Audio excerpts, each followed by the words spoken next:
They locked the most powerful man in England inside the East Wing and waited for him to die. The first time Rosalie Everhart heard the screaming, it was 2:13 in the morning. The sound cut through Blackmere Manor like a blade dragged across stone. Sharp, ragged, wrong. She froze in the servants' corridor with a basket of fresh linens pressed against her chest while every candle along the wall trembled in its brass holder. Then silence swallowed the manor again. Not ordinary silence. The heavy kind. The kind that settled into old houses where terrible things had happened for too many years. Rosalie lowered her eyes and kept walking because that was what invisible girls did at Blackmere Manor. They kept their heads down. They finished their work. The cook lifted her head slowly from the chopping block. The scullery maid nearly dropped a tray of china. Even old Mr. Hargrove, who had worked at Blackmere for 30 years and acted unimpressed by almost everything, went pale beneath his gray beard. Another bell followed immediately. Harder this time. Rosalie felt her stomach tighten. The East Wing bell. Nobody spoke for 3 full seconds. Then footsteps exploded overhead. Running. Doors slamming. A woman somewhere upstairs began crying. "Sweet Lord," the cook whispered. "It is the Duke." Rosalie had seen Duke Lucien Blackmere only 3 times in the 3 years she had worked at the manor. Once descending the marble staircase during Christmas while every conversation in the room died the second he appeared. Once crossing the courtyard on horseback beneath pouring rain with his black coat snapping behind him like smoke. And once in the library doorway late at night when she had been dusting shelves alone. He had not looked at her. Powerful men never looked at girls like Rosalie Everhart. But she remembered him anyway. Tall enough to make everyone around him seem smaller. Dark hair streaked with silver at the temples. Broad shoulders. A face carved into hard lines by years nobody dared ask about. He moved quietly for such a large man. That was the frightening part. Men who shouted could be predicted. Men like Lucien Blackmere did not need to raise their voices. The kitchen door burst open. Mrs. Weatherby hurried inside, clutching her skirts with trembling fingers. The housekeeper normally looked like a woman carved from dry wood and discipline. Tonight she looked frightened. Truly frightened. "Nobody goes upstairs," she snapped immediately. "Nobody enters the East Wing unless ordered directly. Is that understood?" Nobody answered fast enough. "Is that understood?" she repeated sharply. A chorus of frightened yes followed. Mrs. Weatherby turned toward the cook. "Boil water. Every pot you have." Then toward the footmen. "Lock the north corridor immediately." Finally her eyes landed on Rosalie for half a second before sliding away again. Rosalie was relieved by that. Attention inside Blackmere Manor usually meant trouble. The housekeeper disappeared as quickly as she arrived. The kitchen erupted into whispers the second the door slammed shut behind her. "I heard he collapsed. The physician came after midnight. They say it is fever. No. Poison. God help us if it spreads." Rosalie stayed quiet while she folded drying towels near the stove. She had learned early that silence kept people comfortable. Quiet girls survived longer. But the whispers kept growing louder. The Duke had locked himself inside the East Wing 3 days earlier. The doctor from town had visited twice. No visitors had been allowed near the corridor since yesterday morning. One servant claimed he heard furniture smashing against the walls. Another swore the Duke had started hallucinating and screaming at people who were not there. "My cousin worked at the Ashbourne estate when the fever came through," one maid whispered. "People died in less than a week." "Do not say that. I am serious. They buried 3 servants in the same grave because there was no room left." Rosalie focused harder on folding linens.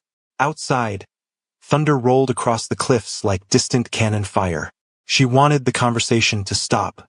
Fear spread quickly in servant halls. Faster than sickness. A sudden crash echoed from the floor above. Several maids gasped. One crossed herself. Then came another sound. A man's voice, raw with pain. Rosalie looked up before she could stop herself. Every face in the kitchen turned toward the ceiling. The screaming started again. Not loud this time. Worse, broken, like somebody fighting to breathe. One of the younger maids burst into tears. "I want to go home." "Quiet," the cook snapped, though her own hands shook. Rosalie stared at the dark stairwell leading upward. Something about the sound unsettled her more deeply than fear should have. Powerful men were not supposed to sound helpless. Duke Lucien Blackmere ruled half the northern territories. Men twice her size lowered their eyes when he entered rooms. Newspapers in London called him the Iron Duke because he never bent for anyone. And yet upstairs he sounded alone.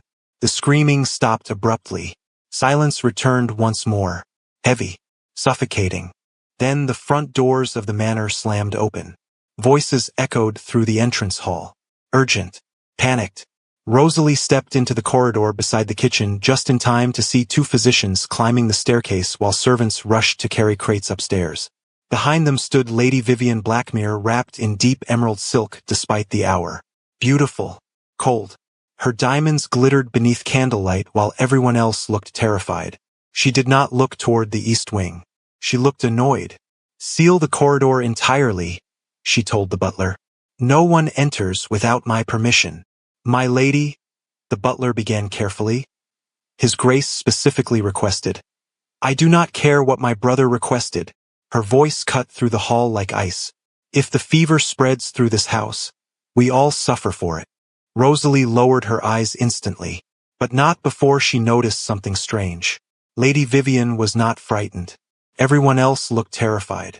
She looked impatient, as though Duke Lucien Blackmere dying would be inconvenient but manageable. A cold draft swept through the hall. Somewhere upstairs another object shattered violently against a wall. Lady Vivian flinched for the first time. Then she turned sharply toward the staircase. "Keep him restrained if necessary," she said flatly before walking away. Restrained. Rosalie felt something twist uncomfortably inside her chest. An hour later, the servants were ordered into the dining hall. 37 people stood crowded beneath the enormous chandeliers while rain battered the windows overlooking the cliffs. The east wing remained completely dark except for one faint candle burning behind the top floor curtains. Mrs. Weatherby stood at the front of the room with both hands clasped tightly together. "The Duke is gravely ill," she announced. "Until further notice, the east wing remains under quarantine." Nervous whispers spread immediately. "Any servant wishing to leave the estate may do so before sunrise." The room exploded. "Leave? Without penalty? What about wages? What about references?" Mrs. Weatherby's jaw tightened. "You will receive full recommendation letters and 1 month's compensation." Rosalie looked around slowly. Fear had already made the decision for most of them. She could see it in their eyes. People were calculating survival. Outside, lightning flashed across the cliffs and illuminated the manor windows in pale silver. For one brief second, Rosalie thought she saw a figure standing behind the east wing glass. Tall, motionless, watching the storm alone. Then darkness swallowed the window again. A maid near Rosalie whispered shakily, "They say he locked himself in there because he started seeing dead people." Another answered, "No. They say he went mad after the fever took hold." Rosalie said nothing, but she kept staring at the dark east wing long after everyone else looked away. Because somewhere behind those locked doors, the most feared man in England sounded like he was dying. And for reasons she could not explain, the loneliness in that sound frightened her more than the storm outside.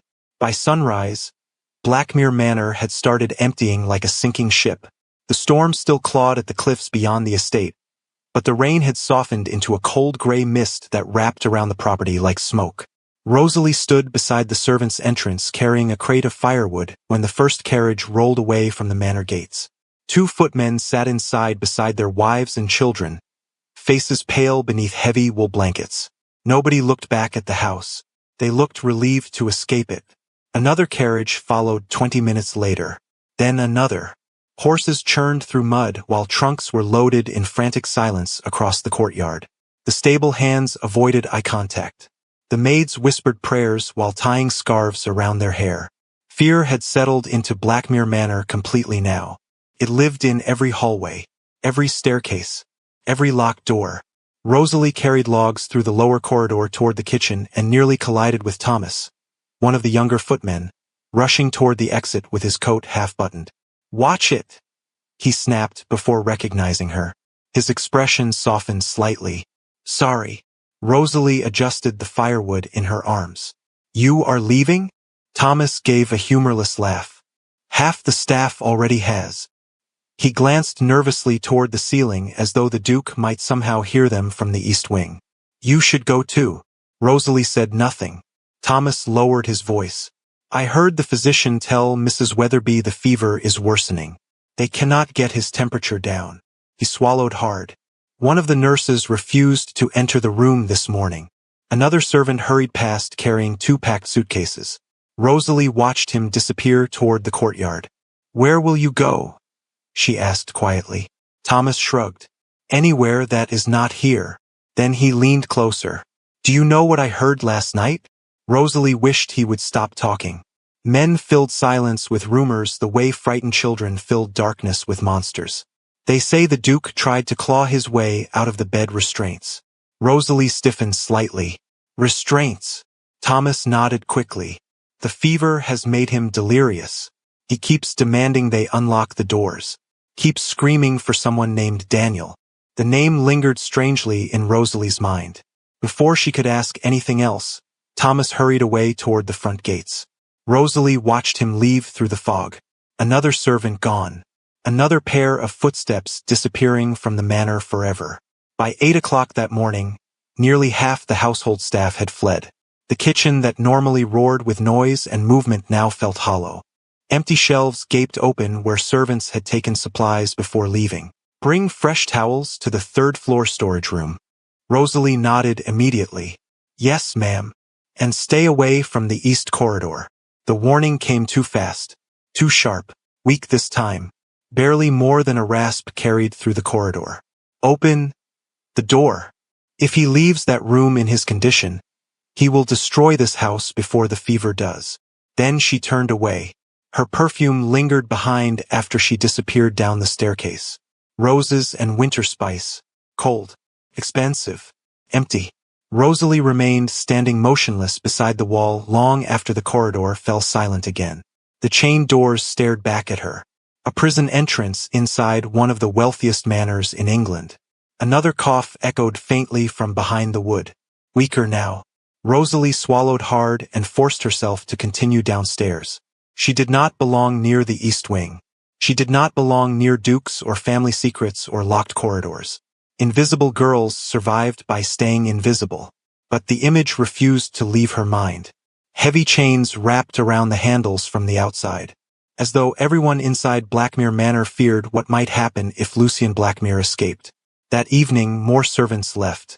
By sunset, only 12 remained inside the estate. The manor had grown so quiet Rosalie could hear the grandfather clock ticking from 3 rooms away. Candles burned lower because nobody wanted to waste supplies. Entire hallways remained dark. The storm clouds outside turned the windows black long before nightfall. Rosalie carried a tray of untouched soup back toward the kitchen when she noticed Mrs. Weatherby standing alone beside the servant entrance staring at the falling rain. The older woman's shoulders looked tired. Smaller somehow. Rosalie hesitated before speaking. The Duke did not eat again? Mrs. Weatherby shook her head slowly. No. Her voice sounded strained. He barely drinks water now. Silence stretched between them. Then Mrs. Weatherby spoke again without turning around. Do you know what the cruelest thing about powerful families is? Rosalie? Rosalie blinked in surprise. The housekeeper almost never used her first name.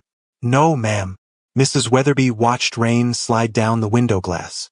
They teach everyone to fear powerful men. But when those men become weak, their own blood abandons them first. Upstairs, somewhere beyond the locked East Wing, a distant crash echoed once more through the manor darkness. Then silence followed again. Deep, endless, waiting. The East Wing key appeared just after midnight. Rosalie almost missed it. The manor had gone nearly silent by then except for the endless moaning wind outside and the distant ticking of clocks echoing through empty hallways. Only 9 servants remained inside Blackmere Manor now. The rest had fled before sunset, leaving entire sections of the estate dark and abandoned. Rosalie sat alone near the kitchen stove mending a torn dish towel beneath weak candlelight while the fire crackled low in the hearth. Her shoulders ached from carrying water buckets all evening. Her fingers smelled faintly of vinegar and smoke. She had just threaded another stitch through the cloth when Mrs. Weatherby entered the kitchen without a sound. The older woman's face looked drawn with exhaustion. Shadows hollowed the skin beneath her eyes.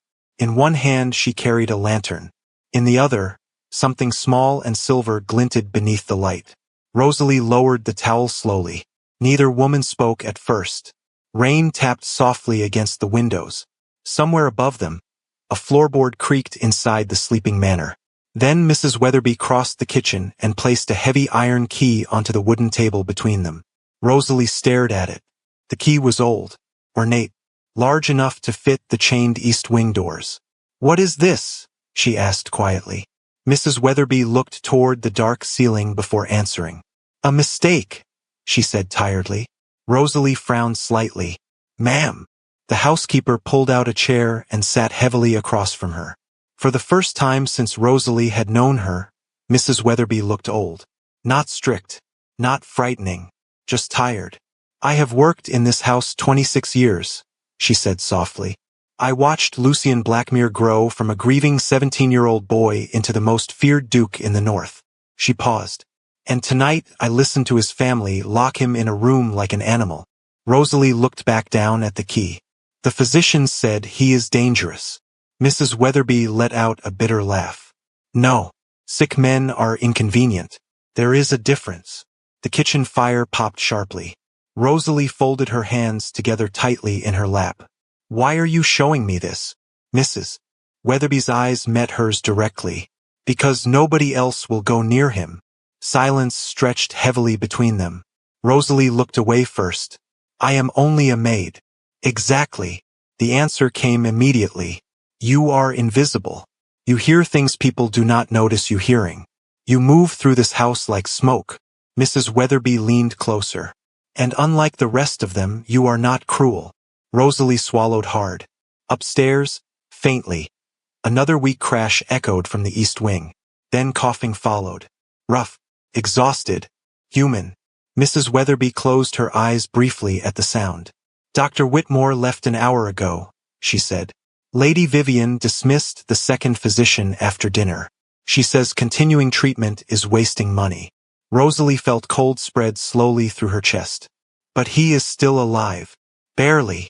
Mrs. Weatherby's voice cracked slightly on the last word. That frightened Rosalie more than anything else tonight. Housekeepers did not crack. They survived everything. "The Duke needs water," Mrs. Weatherby continued quietly. "He needs clean linens. Someone should be monitoring his fever." Rosalie stared at the key again. Heavy iron. Cold silver edges worn smooth with age. "Then why don't you go?" Mrs. Weatherby looked down at her own trembling hands. "Because I am afraid." The honesty in those words settled heavily into the room. Rosalie had never heard a superior admit fear before. The older woman inhaled slowly. "You know what people say about Lucien Blackmere?" Rosalie nodded faintly. Everybody knew. The Iron Duke.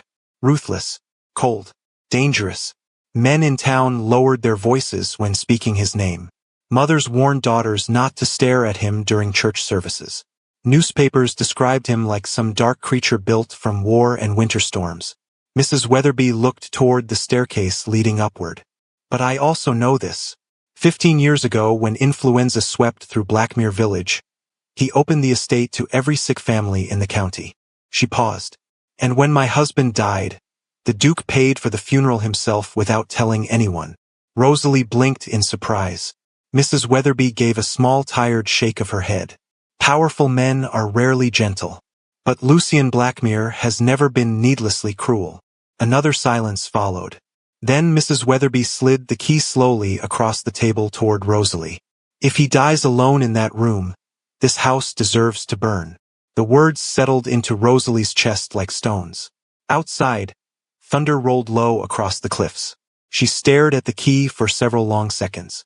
Every instinct told her to refuse. Smart girls survived by staying away from powerful families and their disasters. Smart girls kept their heads down and remained unnoticed. But upstairs a sick man had been chained behind locked doors while his own family counted inheritance papers downstairs. Rosalie thought about the coughing she had heard through the corridor. The weak voice asking someone to open the door. The lonely sound of it. Slowly, she reached for the key. Felt colder than she expected. Mrs. Weatherby stood immediately after Rosalie touched it. Relief and guilt passed across her face so quickly Rosalie almost missed it. "There are fresh bandages in the storage room beside the library," the housekeeper said quietly. "Willow bark tincture in the cabinet near the laundry hall. And—" she hesitated. "Do not let Lady Vivian see you." Rosalie looked up sharply. "Why?" Mrs. Weatherby's expression darkened. "Because Lady Vivian wants control of this estate before the Duke wakes up." Then she turned toward the kitchen door. "If anyone asks where you are, I never saw you tonight." The door closed softly behind her. Rosalie remained alone beside the dying fire for nearly a minute. The key rested heavily in her palm. Upstairs, the manor groaned softly beneath winter wind. Finally she stood. The corridors looked different after midnight. Longer, colder.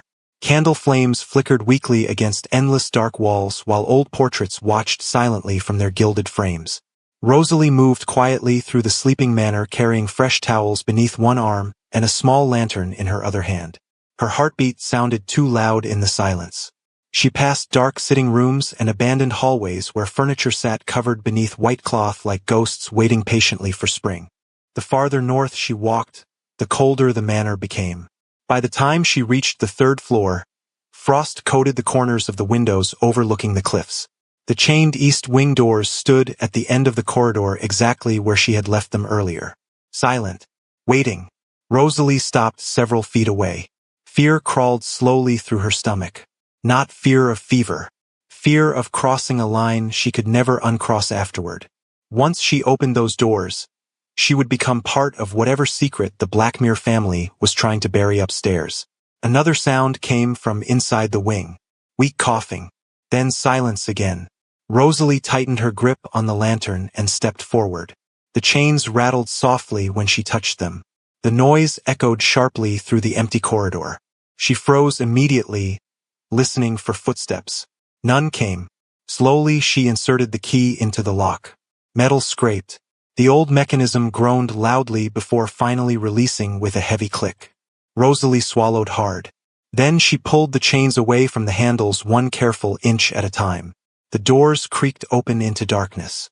Cold air spilled immediately into the corridor carrying the sharp scent of sickness, sweat, and medicine. Rosalie lifted the lantern higher and stepped inside. The east wing looked abandoned. Dust-coated tables along the walls. Furniture sat draped beneath white sheets. The long hallway stretched ahead beneath dim candlelight like the inside of a tomb. At the far end stood one partially open doorway. Light flickered weakly beneath it. Rosalie moved carefully down the corridor. Her shoes barely made noise against the carpet runner. The closer she came to the room, the stronger the smell became. Fever, smoke, wet linen, something medicinal beneath it all. Then she heard breathing. Rough, uneven. She stopped outside the doorway. The lantern shook slightly in her hand. Slowly, Rosalie pushed the door open wider. The room beyond looked nothing like she expected. This was not the chamber of a powerful duke. It looked like a battlefield aftermath. Water basins overflowed beside the bed. Blood-stained cloths lay abandoned across the floor. Medicine bottles crowded the nightstand. One chair had been overturned completely. Another sat broken beside the fireplace. And at the center of the enormous four-poster bed, Duke Lucian Blackmere lay restrained against the mattress with leather straps around both wrists. Rosalie stopped breathing for a second. He looked terrible. His dark hair clung damply against his forehead. Fever had drained all color from his skin except for sharp red heat burning across his cheekbones. His chest rose unevenly beneath tangled blankets while sweat soaked the collar of his nightshirt. One powerful arm strained weakly against the restraint as though he had exhausted himself fighting it hours earlier. But it was his face that unsettled her most. Not frightening, not cruel, broken. Lucian Blackmere turned his head slightly toward the doorway as though sensing movement. His eyes opened halfway, gray, fever-bright, unfocused. For one brief second they locked directly onto hers. Then his breathing hitched painfully and he whispered one ragged sentence into the darkness. "Please, don't lock the door again."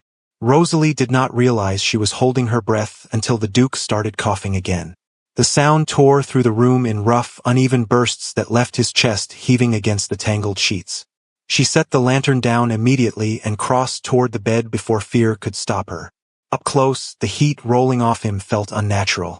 Fever radiated from his skin hard enough to warm the cold air around the mattress. Rosalie reached carefully toward the damp cloth abandoned near the water basin and frowned. The water inside had gone completely cold hours ago. Nobody had changed it. Nobody had stayed. Lucien shifted weakly against the restraints. His eyes remained half open but unfocused, clouded with exhaustion and fever. Do not. His voice scraped painfully in his throat. Do not let them lock it again. Rosalie glanced toward the leather straps securing his wrists to the bedposts. The sight made something tighten painfully inside her chest. Whoever tied them had done it hastily. One restraint had rubbed the skin along his wrist raw from struggling. Not bleeding, just angry red against fever-pale skin.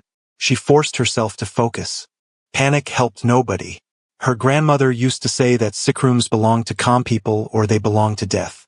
Rosalie dipped the cloth into clean water and wrung it out carefully before pressing it against his forehead. Lucien inhaled sharply at the coolness. His body relaxed by the smallest amount beneath the blankets. Easy, she whispered before realizing she had spoken aloud. The Duke went still. Slowly, his unfocused gaze shifted toward her face again. Who? The word broke apart beneath exhausted breathing. Who are you? Rosalie hesitated. Nobody important had asked her name in years. Rosalie, she answered quietly. I work here. Lucien stared at her for several long seconds as though trying to hold onto the sound. Then another tremor rolled through his body. His teeth clenched hard enough for the muscles along his jaw to tighten visibly. Fever chills. Rosalie moved quickly toward the fireplace and added fresh logs to the dying flames. The room brightened slightly beneath orange firelight. Shadows danced across dark wood walls lined with bookshelves and heavy curtains. This had once been a beautiful room. Powerful. Masculine. Now it looked abandoned. A battlefield after everyone important had already left. Rosalie noticed untouched trays of food scattered across nearby tables. Most had spoiled completely. One glass of water had frozen slightly near the window from the cold. Her stomach turned quietly. Nobody had cared enough to maintain even the smallest comforts for him. She crossed back to the bed carrying fresh water. You need to drink. Lucien did not respond immediately. His eyes had drifted shut again. Rosalie slipped one hand carefully beneath his shoulder and lifted him slightly against the pillows. Even weakened by fever, he felt heavy. Solid. Built like someone accustomed to carrying armor and responsibility for too many years. The scent of cedar smoke and sweat clung faintly to him beneath the sickness. Lucien's breathing roughened sharply when she touched him. His eyes opened instantly, alert for one terrifying second. Gray eyes locked onto hers with enough force to make her freeze completely. There he was, the man people feared. Even half-conscious and restrained to a bed, Lucien Blackmere carried something dangerous inside him. Something cold and powerful and used to being obeyed. Where is Whitmore? He demanded roughly. Rosalie swallowed. The physician left earlier. A dark expression crossed his face immediately. Not fear. Anger. Of course he did. His voice cracked painfully on the last word. Then exhaustion swept over him again just as quickly. Rosalie handed him the glass carefully. Drink slowly. Lucien stared at her another second before obeying without argument. The realization startled her more than it should have. Powerful men were not supposed to obey maids. He drank only a little before coughing interrupted him again. Water spilled down his chin onto the blankets.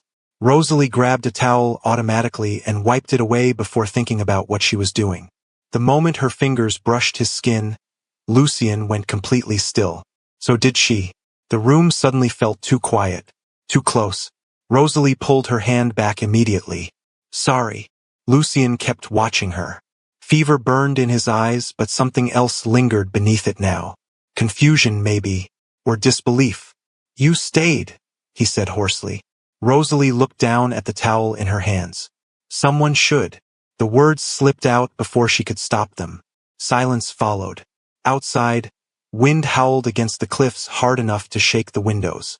Somewhere deep inside the manor, one of the grandfather clocks chimed 2 in the morning. Lucien's gaze drifted toward the dark ceiling. How many left? Rosalie hesitated. She did not want to answer honestly, but lying felt pointless in this room. Most of the staff. A humorless sound escaped him. Not quite a laugh. And my family? Rosalie remained quiet too long. Lucien closed his eyes slowly. I see. There was no surprise in his voice. That hurt more somehow. Rosalie busied herself changing the cold water basin because she did not know what to say to a man abandoned by everyone who should have loved him. She worked carefully around the room, gathering spoiled trays and replacing damp towels while Lucien drifted in and out of restless consciousness behind her. Several times he muttered names she did not recognize. Daniel. Eleanor. Once he whispered the word sorry so softly she almost thought she imagined it. The fever worsened as the hours crawled forward. By 3:30 his breathing had become dangerously uneven again. Sweat soaked through his collar and darkened the sheets beneath him. Rosalie knelt beside the medicine cabinet searching through bottles until she found willow bark tincture. Her grandmother used it during fever seasons in Kent. Not a cure, but sometimes enough to ease suffering. She poured a careful dose into fresh water and returned to the bed. Lucien was trembling harder now. His hands strained weakly against the restraints during another fever dream. Do not let him take the boy, he rasped suddenly. Please. Rosalie frowned slightly. The boy, the same child he had called for earlier. Daniel. She pressed the glass carefully into his hand. Drink this. Lucien obeyed automatically again. Half asleep, half drowning in fever. Afterward he slumped back against the pillows breathing hard. Rosalie adjusted the blankets higher across his chest. The movement exposed more of the restraint digging into his wrist. She stared at it quietly for several seconds. Then she reached toward the buckle. Lucien's eyes opened instantly, sharp despite the fever. No. Rosalie froze. It is hurting you.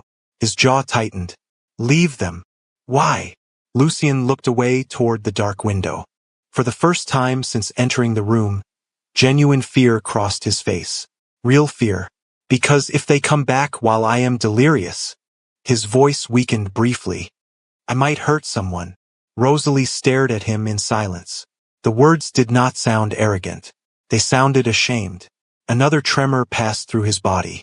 Rosalie reached for a clean cloth instead and wrapped it carefully around the irritated skin beneath the restraint to stop further rubbing.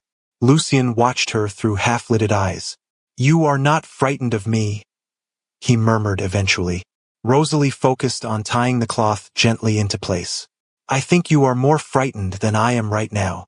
For one brief second, something almost human flickered across his exhausted face. Not amusement exactly, but close. Then the fever pulled him under again.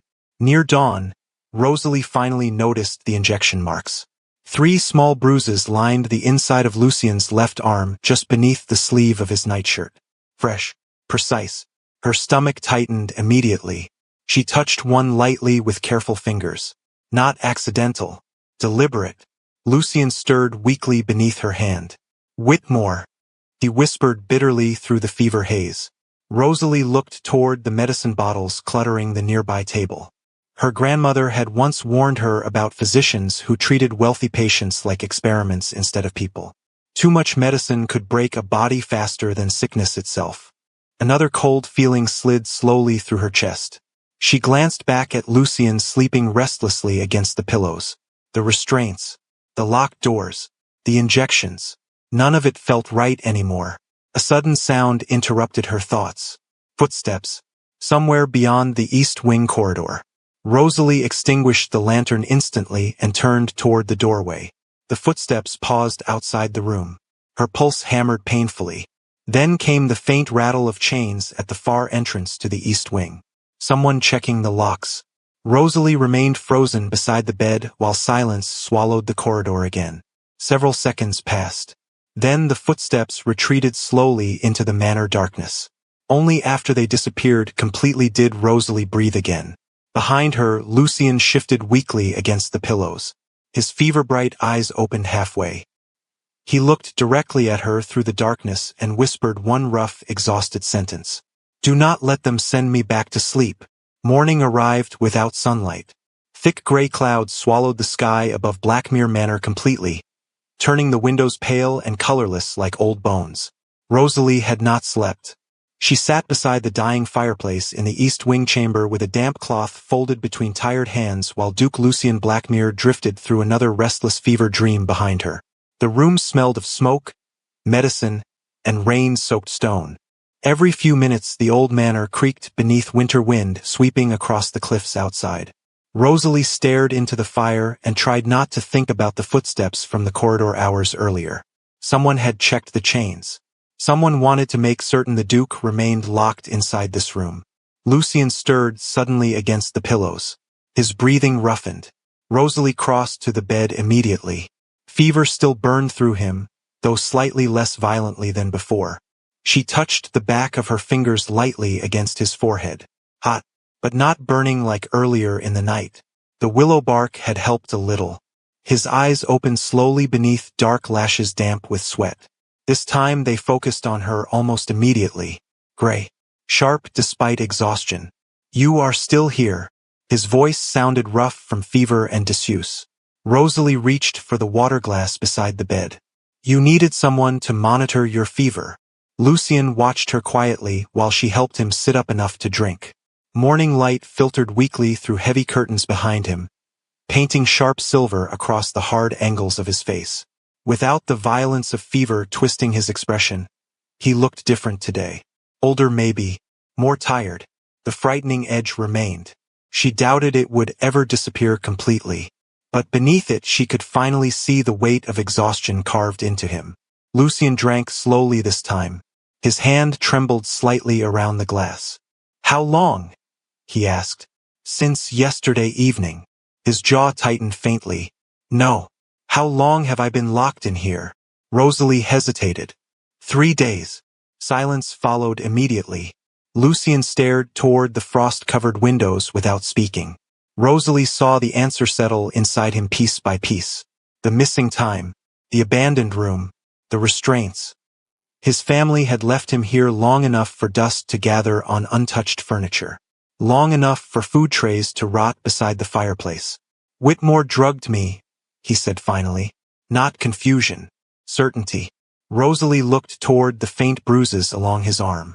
"I saw the injections." Lucien gave a bitter nod. He claimed they were to control the fever. His expression darkened slightly. "But every time he gave them to me, I lost hours." He leaned back against the pillows, breathing carefully through lingering weakness. "What day is it?" "Thursday." Lucien closed his eyes briefly. "God." Rosalie adjusted the blankets carefully across his shoulders. "You should rest."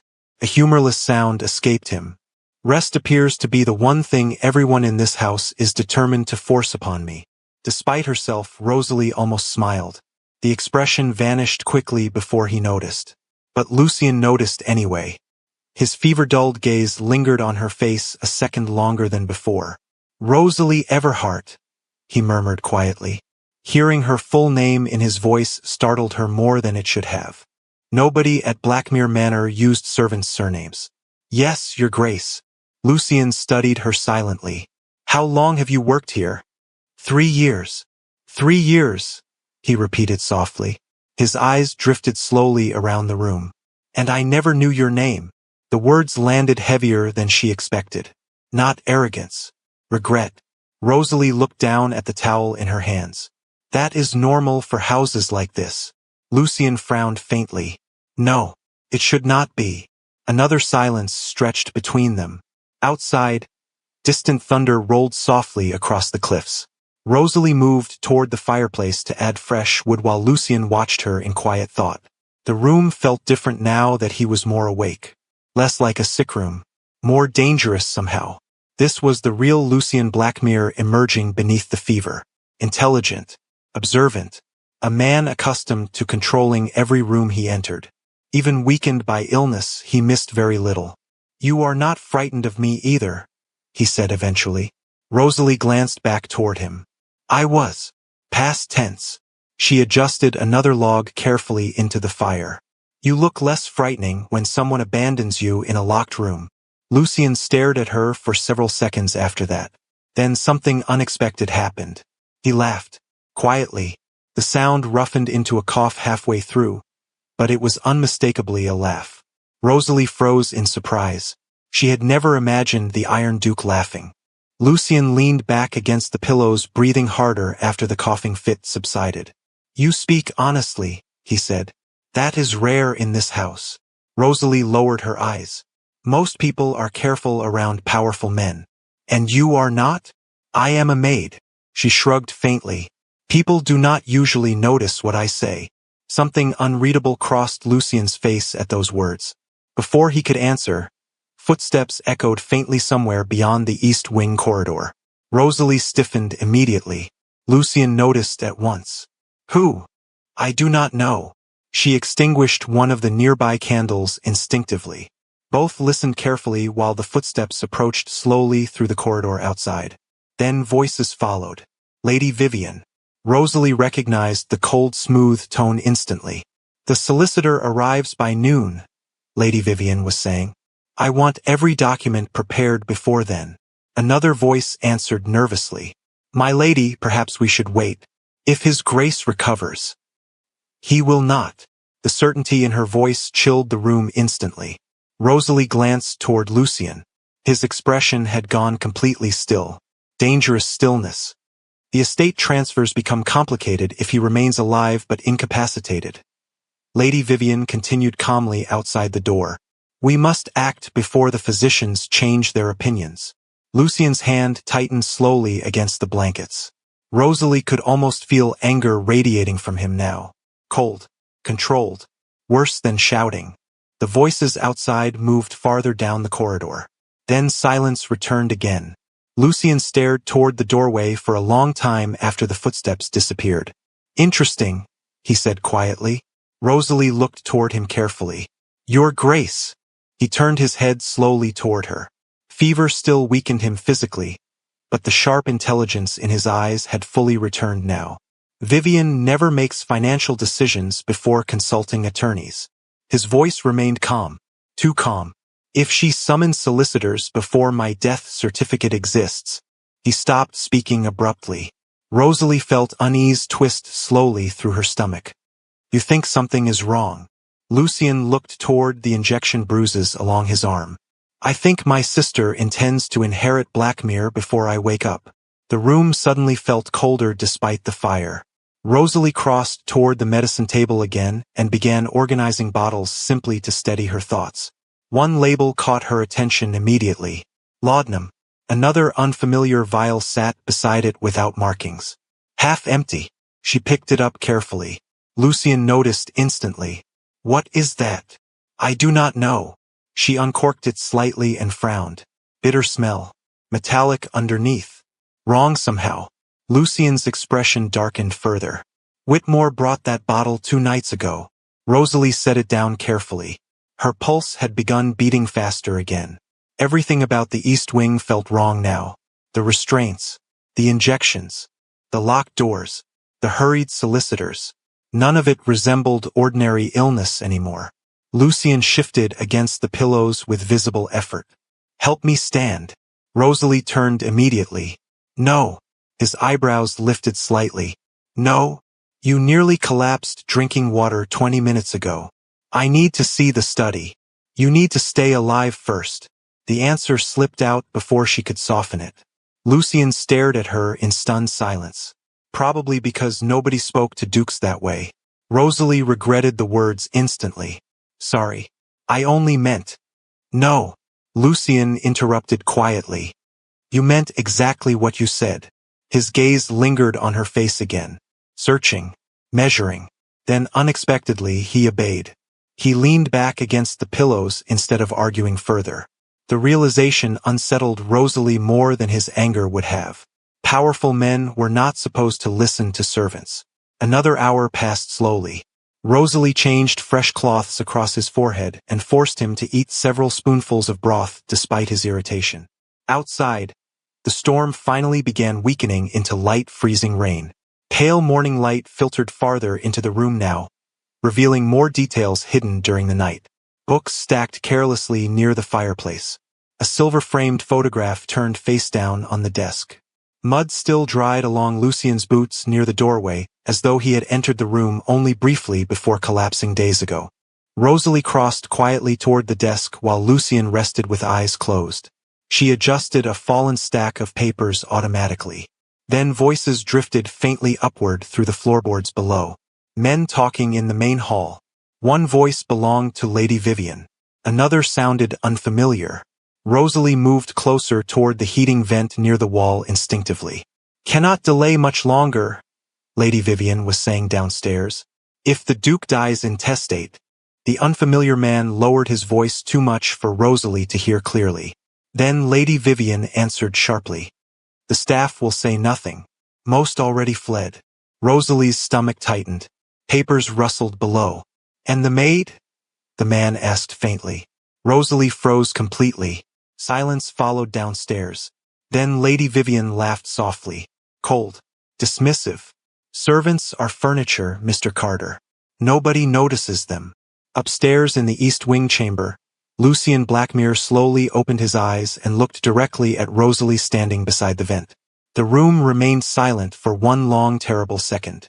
Then Lucien said quietly with frightening calm, "Tell me exactly what my sister just said." Rosalie repeated every word exactly. She stood near the heating vent with cold fingers wrapped tightly around the edge of the desk while Lucien listened from the bed in complete silence. The room felt smaller somehow after hearing Lady Vivian speak downstairs. Darker. More dangerous. When Rosalie finished, the Duke did not respond immediately. He stared toward the ceiling for several long seconds, breathing slow and controlled despite the fever still weakening him. Then he looked toward the medicine bottles near the bedside table. "Carter is not a solicitor," he said quietly. Rosalie frowned. "Who is he?" "Financial recovery." His mouth hardened slightly around the words. "He purchases estates after wealthy families collapse." Cold spread slowly through Rosalie's stomach. "Your sister is preparing for your death." Lucien's expression did not change. "No." His voice remained frighteningly calm. "She is preparing for my replacement." Another silence settled heavily into the room. Outside, freezing rain whispered against the windows while distant thunder rolled farther out over the cliffs. The storm was finally passing. But inside Blackmere Manor, something worse had begun. Rosalie crossed toward the fireplace and adjusted another log into the flames simply to steady herself. "What will you do?" Lucien studied her quietly before answering. "First, I survive." The words should have sounded dramatic. Instead, they sounded practical, like a man listing responsibilities. Rosalie glanced back toward him. Fever still burned faintly beneath his skin. Dark shadows hollowed the area beneath his eyes from exhaustion. He looked less like an untouchable duke now and more like someone who had carried too much weight alone for too many years. "You need more rest," she said softly. Lucien almost looked annoyed by the reminder. "You continue speaking to me as though I am ordinary." Rosalie lowered her gaze automatically. "Sorry, Your Grace." "Do not apologize." The answer came immediately. Rosalie looked back up in surprise. Lucien shifted carefully against the pillows, grimacing slightly from lingering weakness. "Nobody has spoken honestly to me in years." Something about the quiet exhaustion in his voice unsettled her more deeply than anger would have. Rosalie busied herself cleaning the cluttered medicine table while Lucien rested with half-closed eyes behind her. The room slowly brightened beneath weak morning light filtering through the curtains. Dust floated through the air near the windows. Somewhere beyond the locked East Wing corridor, distant servants moved carefully through the manor beginning another fearful day. Rosalie uncorked the unlabeled medicine vial again and frowned harder this time. Bitter metallic scent. Sharp underneath. Wrong. Her grandmother once treated a farmhand poisoned by spoiled well water. The smell had been similar. She turned the bottle slightly toward the light. Tiny dark sediment clung near the bottom. Not normal. Lucien noticed her expression instantly. "What is it?" Rosalie hesitated. "I do not think this medicine belongs in a fever treatment." Lucien's eyes sharpened immediately despite exhaustion. Bring it here. She carried the vial carefully toward the bed. Lucian lifted it weakly, examining the contents beneath pale morning light. His jaw tightened slowly. This was not in the cabinet before I became ill. Rosalie watched him carefully. Do you know what it is? No. He handed it back carefully. But Whitmore insisted on personally preparing every injection himself. Silence followed. Rosalie looked again toward the faint bruises along his arm. Your fever became worse after the injections? Lucian nodded once. Every time. The realization settled heavily between them. Rosalie suddenly understood why the restraints frightened him so deeply. It was not only the fever. It was helplessness. Somebody had turned the most powerful man in Blackmere Manor into a prisoner inside his own home. A sharp knock echoed suddenly through the East Wing corridor outside. Both froze instantly. Another knock followed. Harder this time. Your Grace. Dr. Whitmore's voice carried faintly through the locked doors. Rosalie's pulse jumped painfully. Lucian's expression darkened immediately. Hide the bottle, he said quietly. Rosalie moved fast. She slipped the unlabeled vial beneath folded towels inside the cabinet just as another knock rattled the corridor. Your Grace, if you are awake, I must examine you. Lucian leaned back against the pillows, exhaustion settling visibly across his features again. But when he spoke, his voice regained enough cold authority to chill the room instantly. Leave. Silence followed outside the door. Then Dr. Whitmore answered carefully. Your sister requested another treatment. Lucian's gray eyes hardened. And I just refused one. Another pause. Rosalie held her breath completely still near the fireplace. Finally footsteps retreated slowly down the corridor. Only after they vanished entirely did she exhale again. Lucian closed his eyes briefly. He knows I am awake now. Rosalie stared toward the locked doorway uneasily. Is that dangerous? Lucian opened his eyes again. Everything in this house is dangerous now. Late that afternoon, Mrs. Weatherby slipped quietly into the East Wing carrying fresh linens and bread hidden beneath folded blankets. The housekeeper nearly dropped the tray when she realized Lucian was fully conscious. Your Grace. Shock crossed her tired face instantly. Lucian gave a faint nod from the bed. Mrs. Weatherby. The older woman's eyes filled unexpectedly with relief before she regained composure. Thank God. She set the tray down quickly and crossed toward the bedside. You gave us quite a fright, sir. Lucian glanced briefly toward Rosalie standing near the fireplace. Apparently only one person remained frightened long enough to stay. Mrs. Weatherby looked toward Rosalie then. Something warm flickered across her face for the first time in days. Pride maybe, or gratitude. The staff believes you are dying, she told Lucian quietly. Lady Vivian encouraged the rumors. Lucian accepted the information without visible surprise. How many servants remain? 8. Mrs. Weatherby hesitated. Several are already packing to leave before the week ends. Lucian looked toward the frost-covered windows. Reasonable. Rosalie noticed something strange then. He did not sound angry at the servants for leaving. Only tired. Mrs. Weatherby lowered her voice carefully. Your Grace, there is something else. Lucian looked back toward her. Speak. The housekeeper glanced once toward the locked doors before continuing. Last night Lady Vivian ordered your study sealed. Lucian's face went completely still.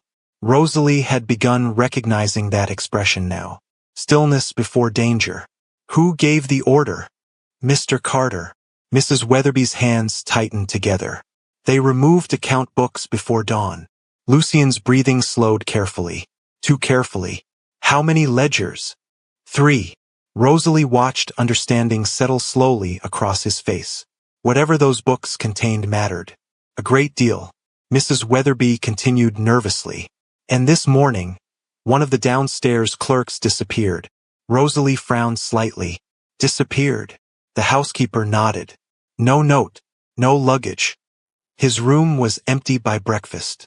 Another silence filled the room. Lucian stared toward the fireplace flames for several long seconds before speaking quietly. They are cleaning the house. The words sent cold down Rosalie's spine. Mrs. Weatherby looked frightened again now. What should we do? Lucien turned his head slowly toward Rosalie instead of answering immediately. His fever had faded enough now for the full force of his attention to feel almost unsettling. Calm, precise, intelligent. Rosalie, he said quietly, when you worked downstairs, did people speak freely around you?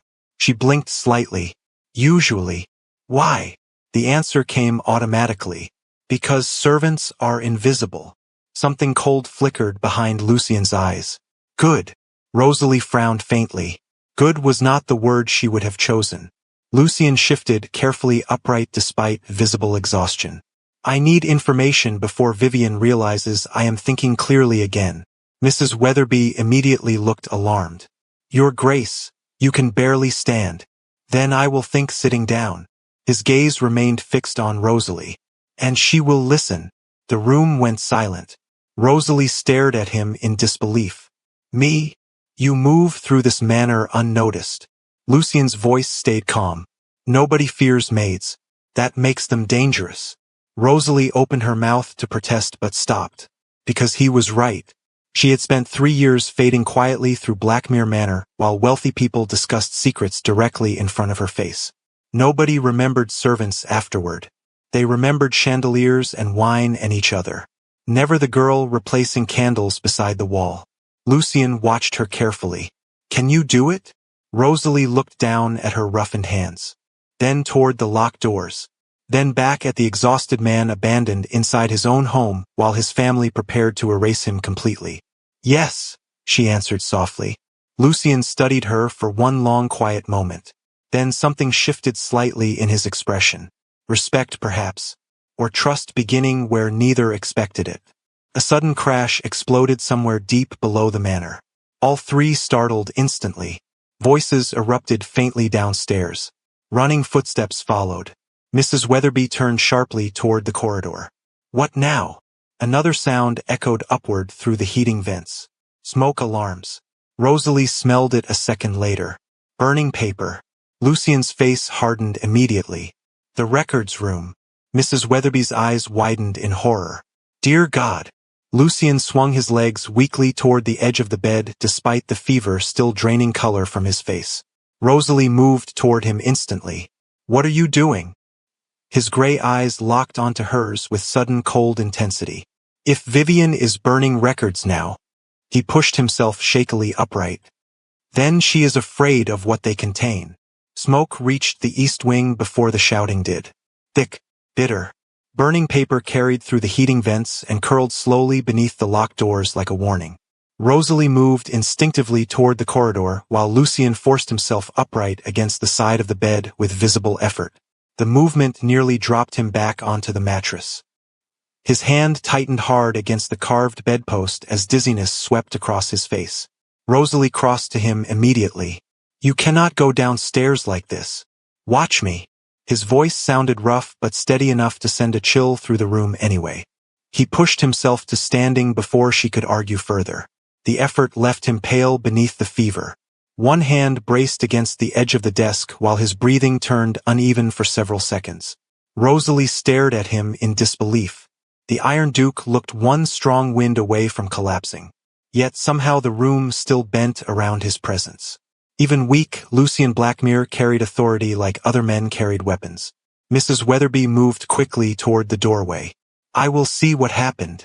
Lucien stopped her instantly. No. The word cracked through the room with enough cold command to freeze both women in place. Lucien steadied himself carefully before continuing. If Vivian started the fire, she will already have people watching the corridors. His eyes shifted toward Rosalie instead. But no one watches servants. Rosalie felt her pulse quicken. You want me to go downstairs. I want you to listen. Lucien lowered himself slowly into the nearby armchair with controlled exhaustion. The effort clearly cost him. Sweat dampened his temples almost immediately afterward. Find out what burned. Find out who saw it happen. Then come back here. Mrs. Weatherby looked uneasy. Your Grace, perhaps we should wait until nightfall. Lucien's gaze turned icy. And give my sister more time to erase evidence? The housekeeper fell silent instantly.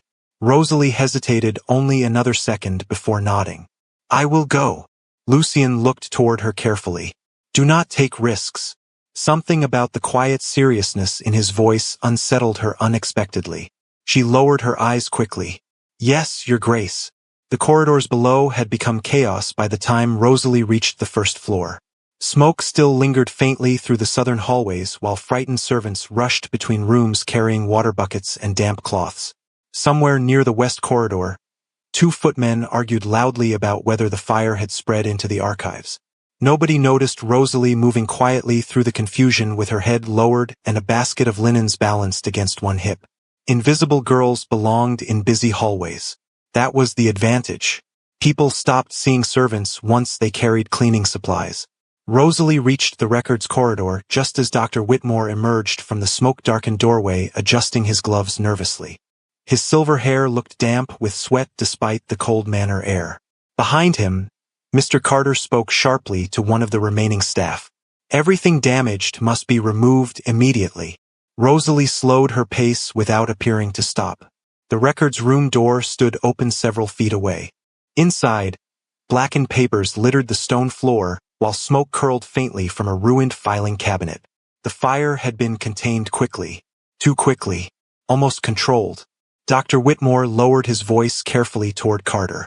This was reckless. Carter's expression hardened. It was necessary.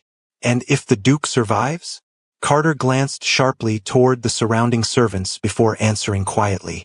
Then he never learns what disappeared. Cold spread through Rosalie's chest. She continued folding towels from the basket automatically while listening. Dr. Whitmore removed his spectacles with trembling fingers. Lady Vivian promised the sedatives would keep him unconscious another 2 days. Sedatives. Not fever medicine.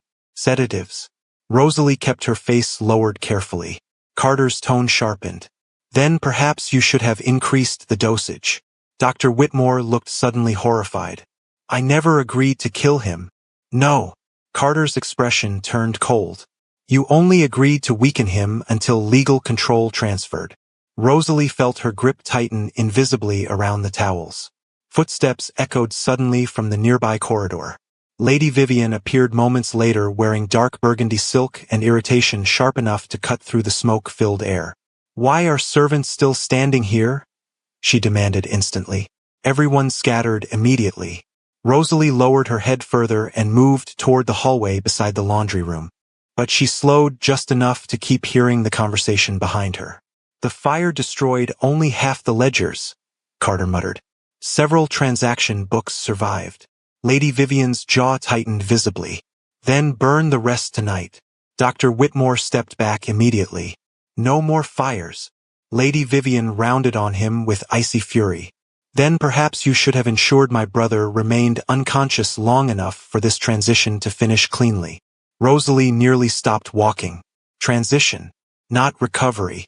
Not protection. Replacement. She turned the corner quickly before anyone noticed her listening. Her heart beat painfully hard now beneath her ribs. Lucian had been right. This was never about illness. It was about power. Rosalie moved deeper into the servants' corridors and nearly collided with Thomas near the stairwell. The young footman looked pale and shaken. Rosalie. He glanced nervously over his shoulder before lowering his voice. You stayed. For now. Thomas rubbed one trembling hand through his hair. You should leave tonight. Why? He leaned closer. One of the downstairs clerks tried to report the missing records this morning. Rosalie felt cold immediately. What happened to him? Thomas swallowed hard. Nobody knows. The answer frightened her more than if he had lied. A loud crash echoed from somewhere upstairs. Both looked up instinctively. Then came shouting. Male voices this time. Angry. Rosalie frowned. What was that? Thomas looked toward the main staircase nervously. Lady Vivian locked the Duke's study after the fire. One of the staff tried entering anyway. Another crash interrupted him. Then silence followed. Heavy. Tense. Rosalie suddenly realized something terrifying. If Lucian regained enough strength to leave the East Wing before Vivian expected, everything inside Blackmore Manor would explode. And somehow she had become trapped directly in the center of it. By late afternoon, the manor had fallen into uneasy quiet again. Smoke faded from the hallways. Servants avoided eye contact. Lady Vivian remained locked inside meetings with Carter and two attorneys who arrived shortly after noon. Rosalie carried fresh broth and clean bandages back toward the east wing beneath gathering evening shadows. The locked corridor felt colder now than it had the night before. More dangerous because she understood the truth hiding inside it. Lucien was no longer merely sick. He was being erased carefully while still alive. Rosalie unlocked the chains quickly and slipped inside the east wing before anyone noticed. The moment she entered the chamber, Lucien looked up from the armchair beside the fire. Relief flickered briefly across his face before disappearing so fast she almost missed it. The realization unsettled her immediately. He had been waiting for her return. Mrs. Weatherby sat nearby mending torn linens. She rose quietly the second Rosalie entered. "I will check the kitchens." Lucien nodded once without taking his eyes off Rosalie. The door closed softly behind the housekeeper. Silence settled over the room again. Firelight flickered across dark bookshelves while evening rain tapped gently against the windows. Lucien looked exhausted. More alert than yesterday but drained from whatever strength standing earlier had cost him. "Tell me." Rosalie set the tray down carefully before speaking. She repeated every conversation exactly. Carter. The ledgers. The sedatives. The missing clerk. Lucien listened without interrupting once. But the colder his expression became, the more dangerous the room felt around him.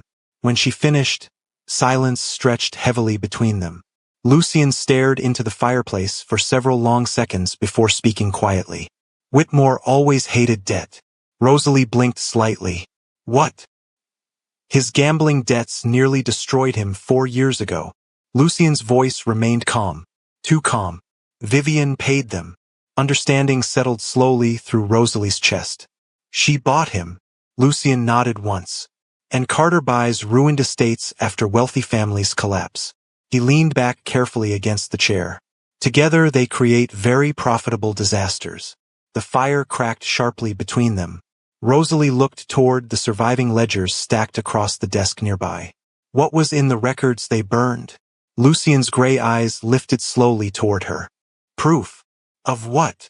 He watched her for one long quiet second. Then he answered softly. "That my father left Blackmere to someone else before he died." The room seemed to still completely. Rosalie stared at him in confusion. "But you inherited the estate." "Yes." Lucien's expression darkened slightly. "Because the original heir disappeared 20 years ago." Rosalie felt unease curl slowly through her stomach. "The boy you kept calling for during the fever." Lucien went very still. Outside, thunder rolled softly across the distant cliffs again. Then he looked directly at her and said the words that changed everything. "Daniel Blackmere is alive." For several seconds, Rosalie forgot how to breathe. The fire cracked softly beside them while winter rain slid down the tall east wing windows in silver streams. Lucien remained seated in the armchair across from her, pale from lingering fever, one hand resting against the carved wooden armrest as though holding himself steady through exhaustion alone. But his eyes never left hers. Gray, sharp, completely awake now. "Daniel Blackmere died when he was 6, Rosalie whispered finally. Lucien's expression darkened faintly. "That is what the newspapers reported." Rosalie tried to understand. Everybody in England knew the story. 20 years ago, the Blackmere heir vanished during a hunting trip near the northern cliffs. Search parties found blood near the rocks below the estate. No body. No witnesses. After 6 months, the child had been declared dead. Lucien inherited the title shortly afterward when his father suffered a fatal stroke. The tragedy had become one of those old aristocratic stories whispered during dinners and forgotten after dessert. "If he is alive," Rosalie asked slowly, "then where has he been?" Lucien looked toward the fire. "Hidden." The word settled heavily into the room. Rosalie moved closer unconsciously. "By who?" Lucien's jaw tightened. "My father." Confusion crossed her face instantly. Lucien noticed. "The Duke before me knew someone intended to kill Daniel." His voice remained calm, but something painful moved beneath it now. Older grief. Older guilt. He hid the child before anyone else realized the heir had disappeared. Rosalie stared at him in disbelief. Then why let the world believe Daniel died? Lucien gave a tired, humorless smile. Because dead heirs are safer than living ones. Silence followed. Outside, wind rattled the windows sharply enough to shake the candle flames. Rosalie looked toward the locked east wing doors. Everything inside Blackmere Manor suddenly felt connected now. The burned records, the poisoned medicine, the desperate race to transfer control of the estate before Lucien recovered. Somebody feared the truth hidden beneath the Blackmere inheritance. Does Lady Vivian know? Lucien's expression turned cold immediately. No. Rosalie frowned faintly. Then why would she want you gone?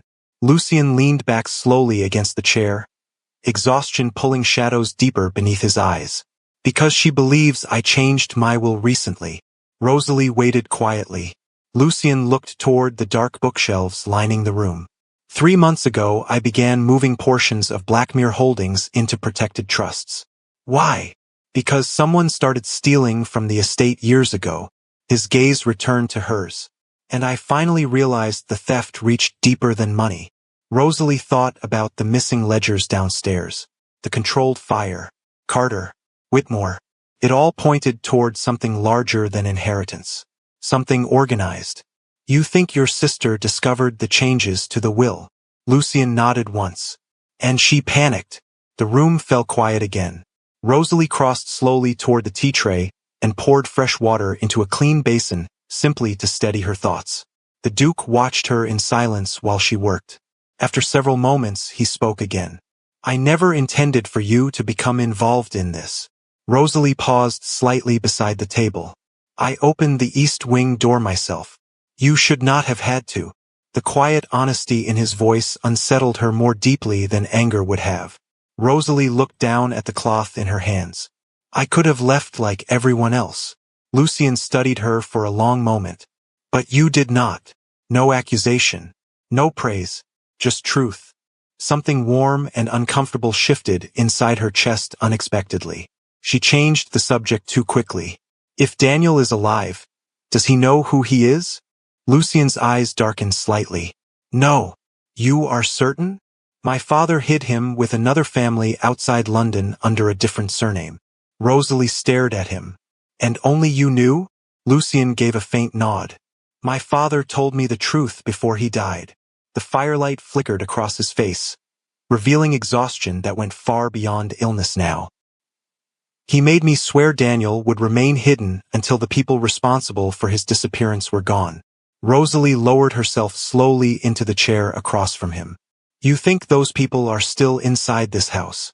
Lucien looked directly at her. I know they are. The certainty in his voice sent another chill through her. Silence stretched between them while rain whispered softly outside. Somewhere deep within the manor, a grandfather clock chimed 7 times. Evening had fully settled across Blackmere now. Rosalie noticed Lucien pressing one hand subtly against his ribs, as though fighting another wave of weakness. His breathing had roughened again during the conversation. Fever still lingered beneath his skin despite the improvement earlier. You need rest, she said quietly. Lucien looked almost irritated by the reminder. You continue repeating that. Because you continue ignoring it.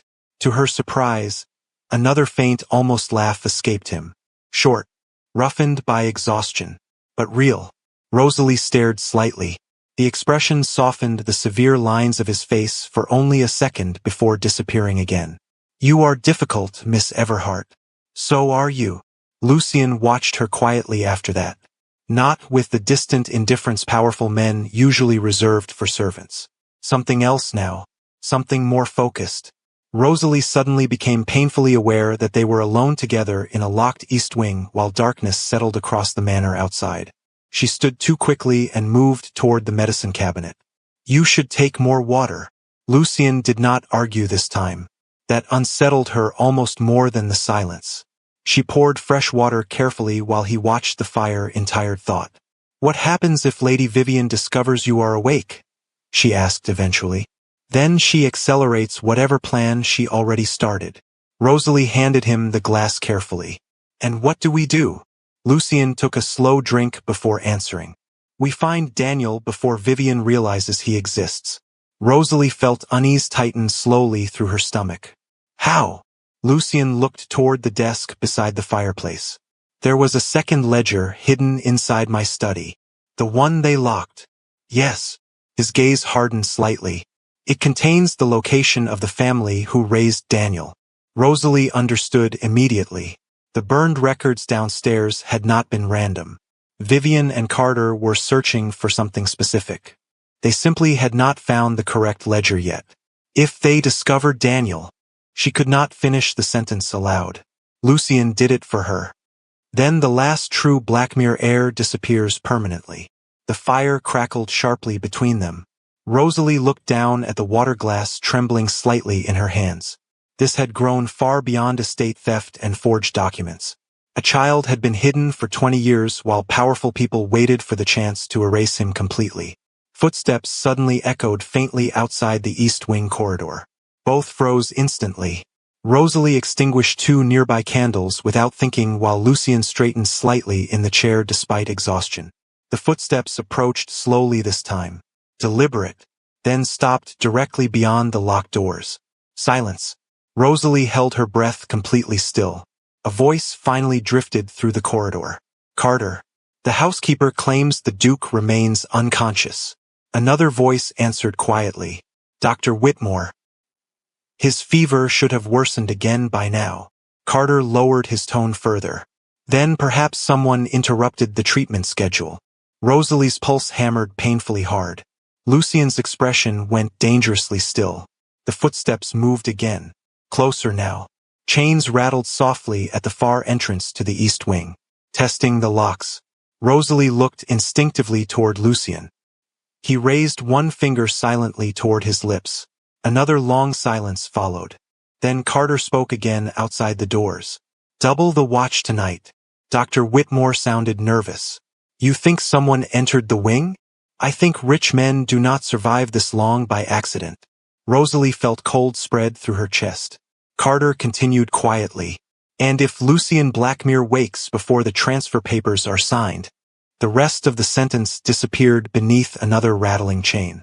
Then footsteps slowly retreated through the corridor darkness once more. Silence returned. Heavy. Suffocating. Rosalie finally exhaled shakily. Lucien remained motionless in the chair for several seconds afterward. Then exhaustion seemed to crash over him all at once. His shoulders sagged slightly beneath the dark wool blanket draped across them. Color drained again from his face. Rosalie crossed toward him immediately. You are getting worse again.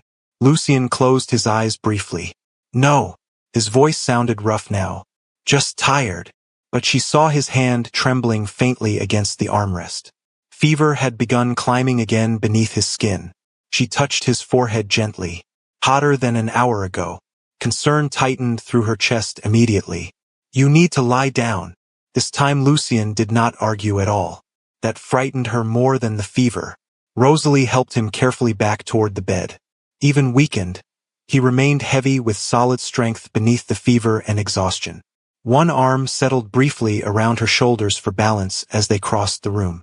The warmth of him startled her unexpectedly. Lucien lowered himself slowly onto the mattress, breathing harder afterward. Rosalie adjusted the blankets carefully across him, while candlelight flickered low around the room. You should sleep now, she whispered. Lucien's eyes remained fixed on her face. Fever bright again, but clear. If I do not wake, do not say that.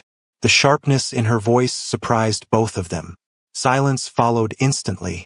Rosalie looked down quickly. Sorry. Lucien watched her for one long quiet moment. Then he reached weakly toward her hand resting beside the blanket. His fingers closed around it before she realized what was happening. Warm, rough, steady despite the fever. Rosalie froze completely. Lucien's eyes slowly drifted shut while still holding her hand lightly against the blankets. His voice dropped lower. Exhausted. Honest in a way powerful men rarely allowed themselves to sound. I heard you stay. Rosalie did not move for a very long time after Lucien fell asleep holding her hand. The fire had burned low beside the windows. Midnight shadows stretched across the walls of the East Wing chamber while wind whispered softly through cracks in the ancient manor stone. Everything felt quieter now. more dangerous because of it. She looked down at the Duke's hand resting loosely around hers against the blankets. Rough skin. Warm despite the fever. Powerful hands built for war and authority now trembling faintly in sleep from exhaustion. Nobody had ever held her hand gently before. Not in 23 years. Rosalie carefully tried pulling away once. Lucien's grip tightened instinctively even asleep. His breathing roughened slightly. "Do not." The words slipped from him half-conscious. Rosalie froze immediately. After another few seconds his grip loosened again. She remained beside the bed anyway, because somehow leaving suddenly felt cruel. Dawn arrived gray and silent over Blackmere Manor. The storm had finally passed during the night, leaving frost silvered across the cliffs and ice clinging to the manor windows like spiderweb glass. Rosalie had fallen asleep briefly in the armchair beside the fireplace when hurried knocking echoed through the east wing corridor. She woke instantly. Lucien opened his eyes at nearly the same moment despite the exhaustion weighing visibly across him. The knock came again. 3 quick taps. Then Mrs. Weatherby's voice whispered urgently through the doors. "It is me." Rosalie crossed the room quickly and unfastened the chains just enough to allow the housekeeper inside. Mrs. Weatherby slipped through immediately before locking the corridor again behind her. She looked pale, frightened. "They are preparing the ballroom." Lucien pushed himself upright slowly against the pillows. "For what?" The housekeeper wrung her hands tightly together. "Lady Vivian announced a gathering tonight." Rosalie frowned. "A gathering?" Mrs. Weatherby nodded miserably. "A formal dinner. She invited the neighboring families and several estate trustees this morning." Lucien's expression hardened instantly. "Why?" The answer came softly. "To announce that you are no longer capable of managing Blackmere affairs." Silence crashed through the room. Rosalie looked toward Lucien immediately. The temperature in the chamber seemed to drop around him. Not from fever this time. Fury. Cold controlled fury. Mrs. Weatherby lowered her voice further. "Mr. Carter arrived with legal documents before sunrise. They intend to place estate authority temporarily under Lady Vivian's control until—" She could not finish the sentence. She did not need to, until Lucien died. The Duke swung his legs slowly toward the edge of the bed despite obvious weakness still draining color from his face. Rosalie moved toward him immediately. "No." Lucien ignored her completely. "What time is the dinner?" 7 o'clock. Mrs. Weatherby looked increasingly alarmed. "Your Grace, you cannot possibly appear downstairs." Lucien planted both feet against the floor carefully. "Watch me." The movement cost him. Rosalie saw it instantly. His hand tightened hard against the mattress while dizziness swept visibly across his face. But he stayed upright through sheer force of will alone.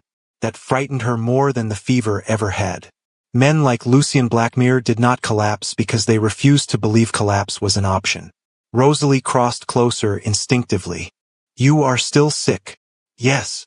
His voice remained calm, which means Vivian believes she already won. He looked toward the frost-covered windows. "That mistake ends tonight." The rest of the day passed beneath rising tension inside the manor. Word of the evening gathering spread quickly through the remaining staff. Servants rushed through hallways relighting chandeliers and polishing silver, while whispers traveled faster than footsteps beneath the high ceilings of Blackmere. Everyone believed Lady Vivian intended to announce the Duke's decline publicly before witnesses. Nobody expected Lucien Blackmere to survive the week. That assumption became their greatest mistake. Rosalie spent the morning helping Lucien regain enough strength to stand without shaking. The fever still lingered beneath his skin, but the dangerous confusion from earlier days had faded completely now. His mind had become sharp again, focused. Every hour he seemed more like the feared Duke whispered about throughout England. Quiet, controlled, watching everything. By afternoon he had moved from the bed to the armchair beside the fire without assistance. By sunset he crossed the room alone. Slowly, but alone. Rosalie stood nearby pretending not to notice the strain each step cost him. Lucien noticed anyway. "You look at me like I am made from glass." Rosalie folded another clean shirt carefully across the chair. "You nearly collapsed twice today." "Only twice." His voice carried the faintest trace of dry amusement. Rosalie looked toward him despite herself. Lucien stood near the windows dressed once again in dark trousers and a black waistcoat, though he remained pale against the candlelight. Without the sickbed and restraints surrounding him, the room changed around his presence immediately. Larger somehow. More dangerous. The Iron Duke had returned piece by piece over the last 24 hours. She could see it in the way servants lowered their eyes when bringing trays upstairs now. Fear had begun returning to Blackmere Manor. But not toward disease. Toward him. Lucien fastened the cuff of his sleeve slowly before looking toward her again. You still think I should stay hidden tonight? Yes. Why? Rosalie hesitated, then answered honestly. Because they tried to erase you once already. Silence followed. Lucien studied her quietly from across the room. And yet you came back anyway. The words settled unexpectedly deep beneath her ribs. Before she could answer, another knock sounded through the corridor. Thomas entered carrying fresh coal for the fireplace. The young footman nearly dropped the bucket when he saw Lucien standing beside the windows fully dressed. Color drained from his face immediately. Your Grace. Lucien inclined his head once. Calm. Controlled. Thomas stared openly for several stunned seconds before lowering his eyes quickly. Forgive me, sir. I thought that I was dying? Lucien finished evenly. Thomas swallowed hard. Yes, Your Grace. The Duke walked slowly toward the desk without breaking eye contact. Even weakened, his presence filled the room completely now. An understandable assumption, he said quietly. Thomas looked terrified. Rosalie almost felt sorry for him. Almost. Lucien stopped beside the desk where the surviving ledgers remained hidden beneath blankets and old correspondence. Tell me something honestly, Thomas. Yes, Your Grace. How many people downstairs believe Lady Vivian already controls Blackmere? The footman hesitated dangerously long. Lucien's gaze sharpened slightly. Speak. Thomas lowered his eyes further. Almost everyone, sir. Silence followed. Then Lucien gave a slow, thoughtful nod. Good. Thomas blinked in confusion. Rosalie did too. Lucien noticed neither reaction. Fear makes people careless, he continued calmly. Careless people reveal things. The footman left several minutes later looking shaken enough to forget the coal bucket entirely near the fireplace. After the door closed, Rosalie turned toward Lucien. You planned this. Parts of it. He reached carefully toward the desk drawer and removed a silver pocket watch. Vivian needed to believe I remained unconscious long enough to expose her allies. Rosalie stared at him. You let them think you were helpless. Lucien looked toward her over the edge of the watch. Sometimes the fastest way to learn who betrayed you is to become weak in front of them. The answer lingered heavily between them. Rosalie suddenly understood why people feared him so deeply. Not because he shouted. Not because he threatened. Lucien Blackmere watched quietly until people destroyed themselves. Evening settled fully across the manor by 6:30. Candlelight flooded the ballroom downstairs while carriages arrived one after another through the frost-covered courtyard. Rosalie watched from the east wing windows as wealthy guests disappeared beneath the grand entrance archways wrapped in velvet and fur. Laughter drifted faintly upward through the freezing air. Music followed shortly afterward. A string quartet. Elegant. Civilized. Meanwhile upstairs, Lucien Blackmere fastened the final button of his black coat in complete silence.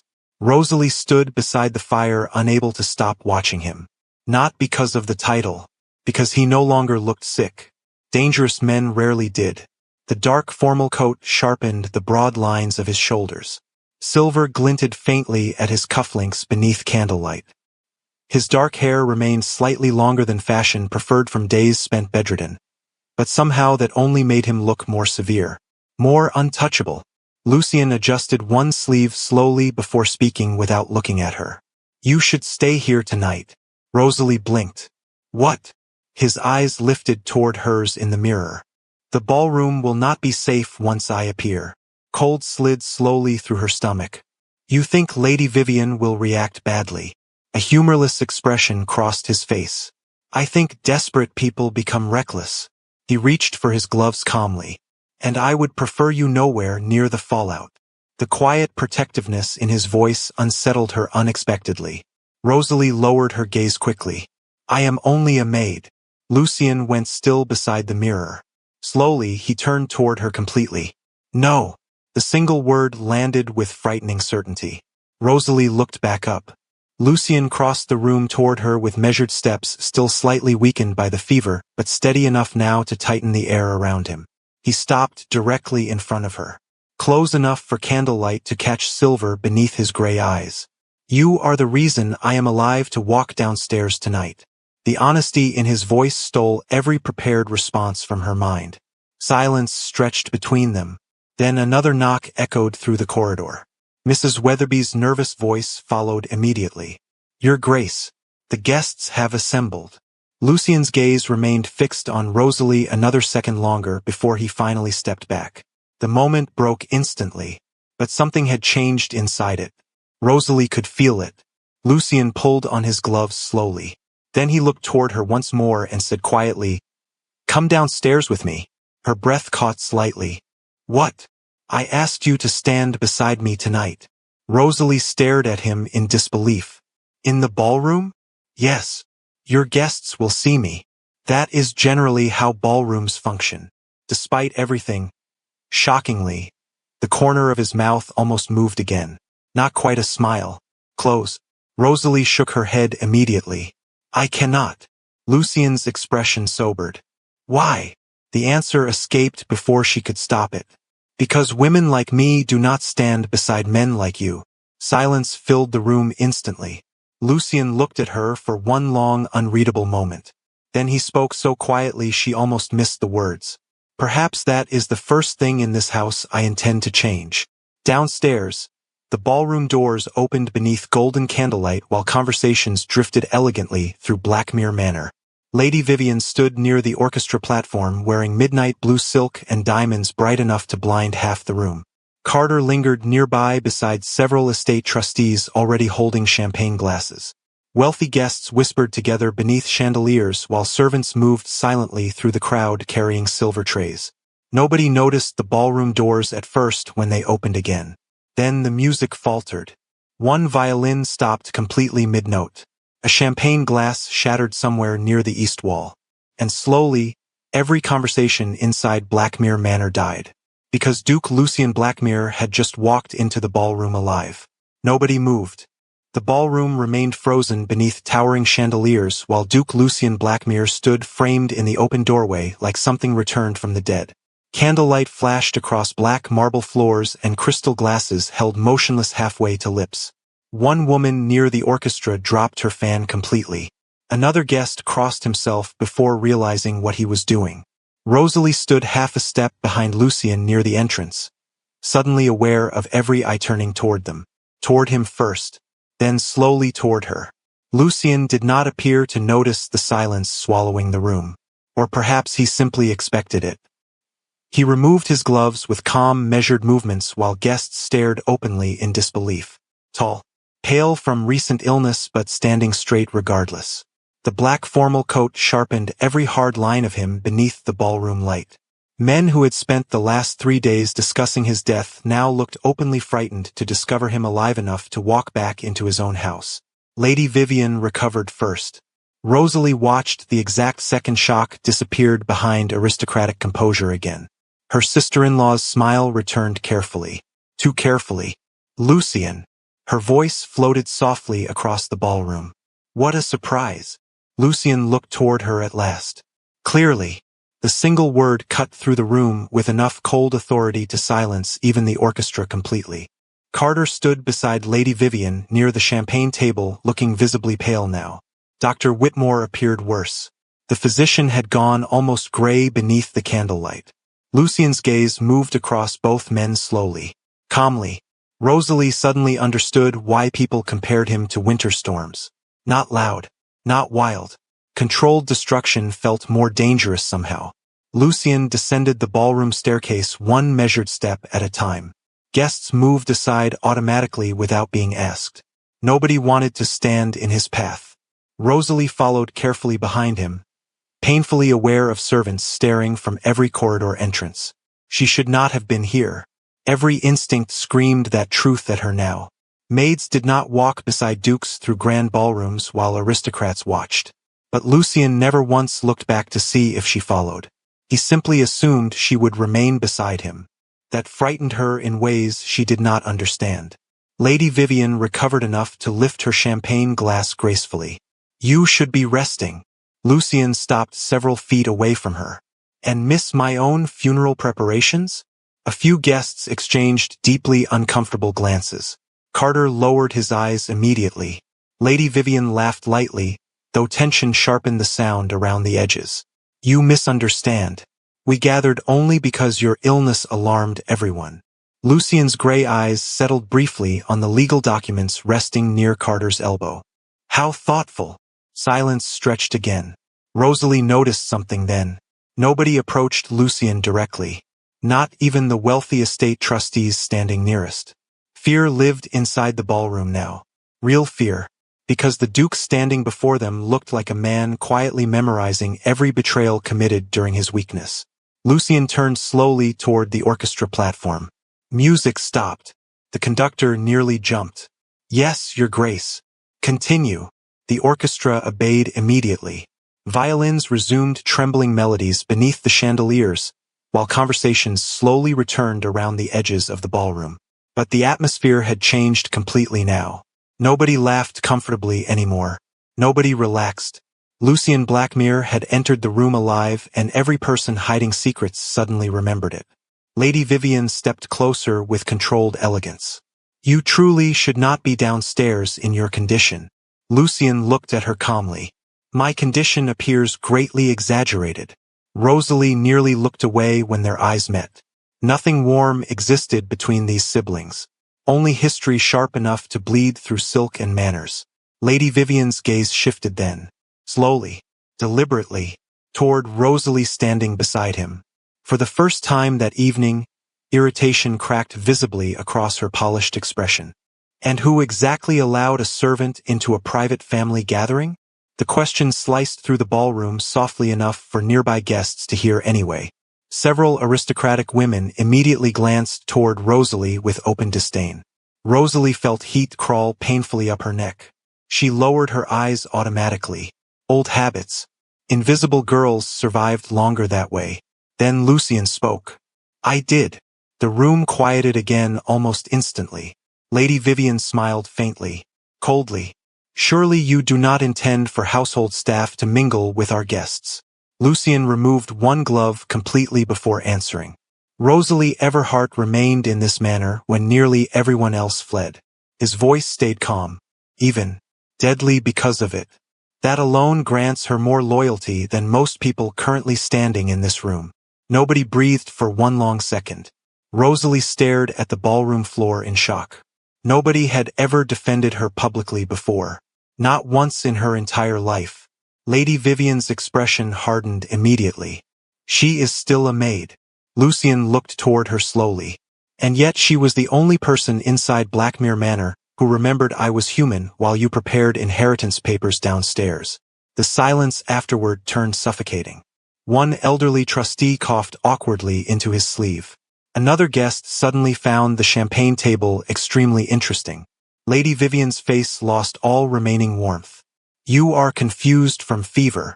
Lucien stepped closer toward her. Not aggressively. Somehow that made it worse. "No." His gaze remained fixed on hers. "I became clear-headed the moment people stopped lying quietly around me." Rosalie could feel the entire ballroom listening now. Servants paused near every doorway. Even the musicians played softer beneath the tension gathering through the room. Lady Vivian folded her hands carefully together. "Perhaps we should discuss this privately." "No." Again that single cold word. "You wanted witnesses tonight." Lucien glanced slowly around the ballroom. "Now you have them." Carter finally stepped forward nervously. "Your Grace, surely there has been some misunderstanding regarding the estate transfer discussions." Lucien turned toward him with terrifying calm. "The discussions involving forged incapacity documents?" Carter visibly blanched. Nearby guests exchanged alarmed whispers immediately. Lady Vivian's composure cracked slightly at last. "Lucien." His attention shifted back toward her. Did you truly believe chains on a hallway door would keep me unconscious forever? Rosalie saw it then. Fear. Real fear crossing Lady Vivian's face for the first time all evening. She covered it quickly, but not fast enough. Lucien noticed too. The Duke's expression did not change at all, which somehow made him more frightening. A servant hurried nervously past carrying fresh champagne. Lady Vivian turned sharply toward Rosalie instead of answering Lucien directly. Perhaps this girl misled you during your illness. Rosalie froze immediately. Lady Vivian stepped closer with Silk whispering softly across the marble floor. Servants hear fragments of conversations and invent stories around them constantly. Lucien's gaze sharpened dangerously. Careful. But Lady Vivian ignored him completely now. Her eyes remained fixed coldly on Rosalie. Tell me, Miss Everhart, did you enjoy pretending to matter upstairs while my brother was delirious? The words landed like slaps wrapped inside velvet. Several aristocratic women nearby smiled faintly behind their champagne glasses. Rosalie felt humiliation rise hot beneath her skin instantly. Old humiliation. Familiar humiliation. The kind poor girls learned to swallow quietly. I asked her a question. Lady Vivian's voice hardened further. Or perhaps maids at Blackmere now consider themselves ladies. Rosalie opened her mouth once. Nothing came out. Because this was exactly how powerful women destroyed girls like her. Publicly. Elegantly. Slowly. Then Lucien moved. One step only. But the ballroom temperature seemed to drop instantly around him. He positioned himself beside Rosalie with calm, terrifying precision before speaking. You will speak to her with respect. Silence crashed down across the ballroom again. Lady Vivian stared openly at him. Excuse me? Lucien's voice never rose. It did not need to. Rosalie Everhart saved my life while this family prepared legal documents beside my sickbed. Every word landed cleanly, deliberately. So you will address her accordingly. The room remained utterly still afterward. Rosalie could barely breathe.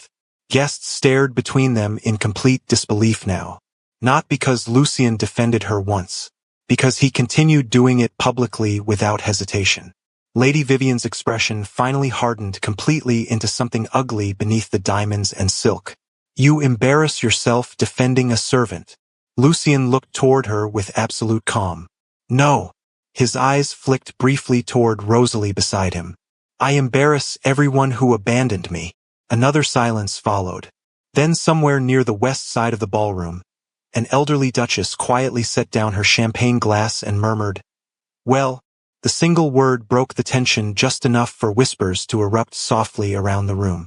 Guests exchanged looks, questions, calculations. Power inside Blackmere Manor had shifted again tonight and everyone could feel it happening in real time. Carter suddenly moved toward Lady Vivian and whispered something urgently near her shoulder.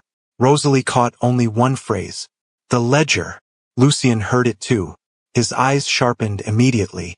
Lady Vivian glanced toward the ballroom entrance for half a second too long. Then she smiled suddenly. Calm again. Too calm.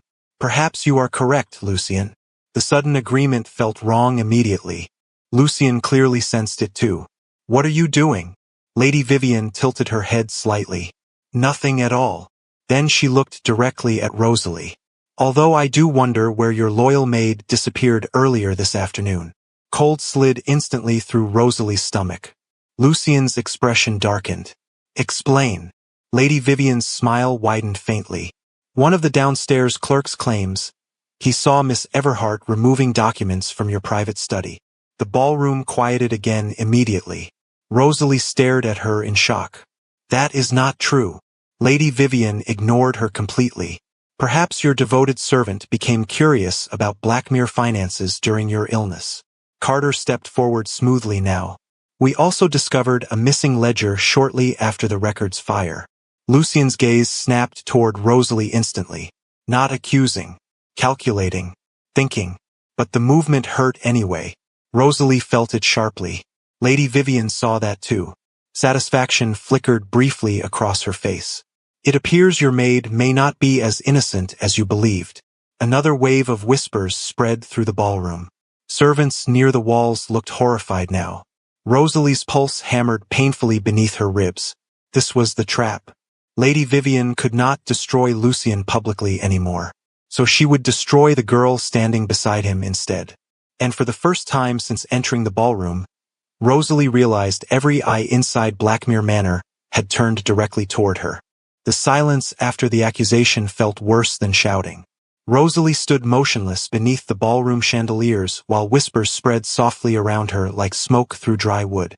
Wealthy guests watched openly now, curious, judgmental, interested in scandal the way aristocrats always were when the ruined person standing in front of them belonged to a lower class. Lady Vivian remained perfectly calm beside the champagne table, one gloved hand resting lightly against the crystal stem of her glass as though she had not just thrown a servant girl into public disgrace. Carter looked equally composed. Dr. Whitmore avoided eye contact completely. Rosalie felt suddenly cold despite the heat from hundreds of candles surrounding the ballroom. Lucien did not speak immediately. That frightened everyone more. He stood beside Rosalie with one hand resting behind his back, expression unreadable beneath the golden light. Calm, still, dangerous because of it. Finally his gaze shifted toward Carter. You claim a ledger disappeared. Carter nodded carefully. Yes, Your Grace. And you believe Miss Everhart took it. A clerk reported seeing her near your study this afternoon. Rosalie found her voice at last. I never entered the study. Lady Vivian tilted her head slightly. Then perhaps you should explain why several servants saw you wandering restricted hallways during my brother's illness. The trap tightened neatly around her. Rosalie realized that now. Invisible girls became suspicious the moment powerful people needed someone disposable. Lucien looked toward Rosalie slowly. His eyes met hers directly. Did you take anything from my study? No. The answer came instantly because it was true. Lucien held her gaze another second longer. Then he turned calmly back toward the ballroom. Then the accusation ends here. Lady Vivian's smile vanished completely. Lucien, you cannot seriously defend her without investigation. I can. His voice remained quiet. Watch me. Another heavy silence settled across the room. One of the trustees shifted uncomfortably near the orchestra platform. Carter stepped forward carefully. Your Grace, with respect, the missing ledger contains critical financial information regarding estate transfers. Lucien's expression hardened slightly. Interesting. Carter hesitated. Why? Lucien moved one measured step closer toward him. Because only 3 people knew that ledger existed. His gaze drifted briefly toward Lady Vivian. Then Whitmore. Then back toward Carter again. And none of them were maids. The room chilled instantly around the words. Rosalie saw fear flash briefly across Carter's face before disappearing behind polite composure again. Lucien noticed too. The Duke folded one glove slowly between his fingers while the orchestra played trembling music somewhere behind the tension filling the ballroom. Perhaps we should search servant quarters immediately, Lady Vivian suggested smoothly. If Miss Everhart is innocent, she has nothing to fear. Humiliation swept hot across Rosalie's skin again. Public searches. Public suspicion. This was how rich families destroyed poor women without ever raising their voices. Lucien looked toward his sister with quiet disbelief. You intend to drag a servant girl through public humiliation to conceal your own mistakes? Lady Vivian's eyes flashed coldly. I intend to protect Blackmere interests. Lucien stepped closer still. Not aggressively. Worse, controlled. No. His voice dropped lower. You intend to frighten everyone in this room into forgetting you tried stealing my estate while I was unconscious. Gasps rippled softly across the ballroom. Lady Vivian's composure cracked visibly this time. You are delirious, and yet somehow coherent enough to walk downstairs before you sign the transfer papers. Carter interrupted quickly before the situation worsened further. Perhaps emotions are running high tonight. Lucien's gaze snapped toward him sharply enough to silence the man instantly. Do not interrupt me again. The command landed like steel. Carter stepped back without another word. Rosalie stared at Lucien beside her. She had never witnessed power used this way before. No shouting. No threats. He simply expected obedience and the room bent around that expectation automatically. Lady Vivian recovered again with visible effort. Very well, she said coldly. If you refuse to investigate your maid publicly, perhaps private questioning would satisfy everyone. Lucien's expression turned lethal. No one questions her without me present. The entire ballroom went still again. Rosalie felt dozens of shocked stares land directly on her. Because this had stopped resembling casual defense now. This looked personal. Dangerous. Intimate in ways aristocratic society would never forgive easily. Lady Vivian clearly realized that too. Her eyes narrowed slowly toward Rosalie. You have become remarkably attached to household staff very quickly. Lucien did not even blink. Loyalty should create attachment. You may have forgotten that. The word struck harder than any public insult could have. Lady Vivian's face went white beneath the candlelight. Before she could answer, a servant suddenly rushed into the ballroom from the west corridor looking terrified. My lady! He stopped abruptly after seeing Lucien standing alive among the guests. Shock crossed his face instantly. Your Grace! Lucien looked toward him calmly. What is it? The servant swallowed hard. There has been an accident outside. Carter stiffened immediately. Lucien noticed. What kind of accident? A carriage overturned near the north gate during the frost. The servant looked visibly shaken. One of the estate clerks was inside. Rosalie felt cold spread instantly through her chest. The missing clerk. The servant lowered his voice. He survived, sir. But before collapsing, he kept repeating the same thing. Lucien's gray eyes sharpened dangerously. Speak. The servant glanced nervously toward Lady Vivian and Carter before answering. He said someone burned the records because the real heir was alive. Silence crashed through the ballroom so violently even the orchestra stopped again mid-note. Carter went pale. Dr. Whitmore nearly dropped his champagne glass. Lady Vivian stood completely still beneath the chandeliers, diamonds glittering cold against her throat. Rosalie slowly turned toward Lucien. The Duke's expression had gone terrifyingly calm now. The kind of calm that existed directly before destruction. Lucien looked toward the servant without raising his voice at all. Where is the clerk now? The downstairs infirmary, Your Grace. Lucien nodded once. Then his attention shifted slowly across the ballroom toward Carter. Interesting evening, is it not? Nobody answered. Nobody dared. Lucien stepped away from Rosalie for the first time since entering the ballroom. Mrs. Weatherby. The housekeeper appeared instantly near the servant corridor as though waiting for the command. Yes, Your Grace. Escort Miss Everhart upstairs. Rosalie looked toward him immediately. What? Lucien's eyes found hers briefly. Something cold and protective moved behind them now. Go to the east wing and lock the doors behind you. Unease tightened sharply through her stomach. Why? Lucien glanced once toward Carter. Then Lady Vivian. Then the ballroom entrance leading toward the dark manor corridors beyond. Because desperate people become dangerous when secrets start collapsing around them. Lady Vivian laughed softly. Too softly. Surely you are not implying anyone here would harm a servant girl.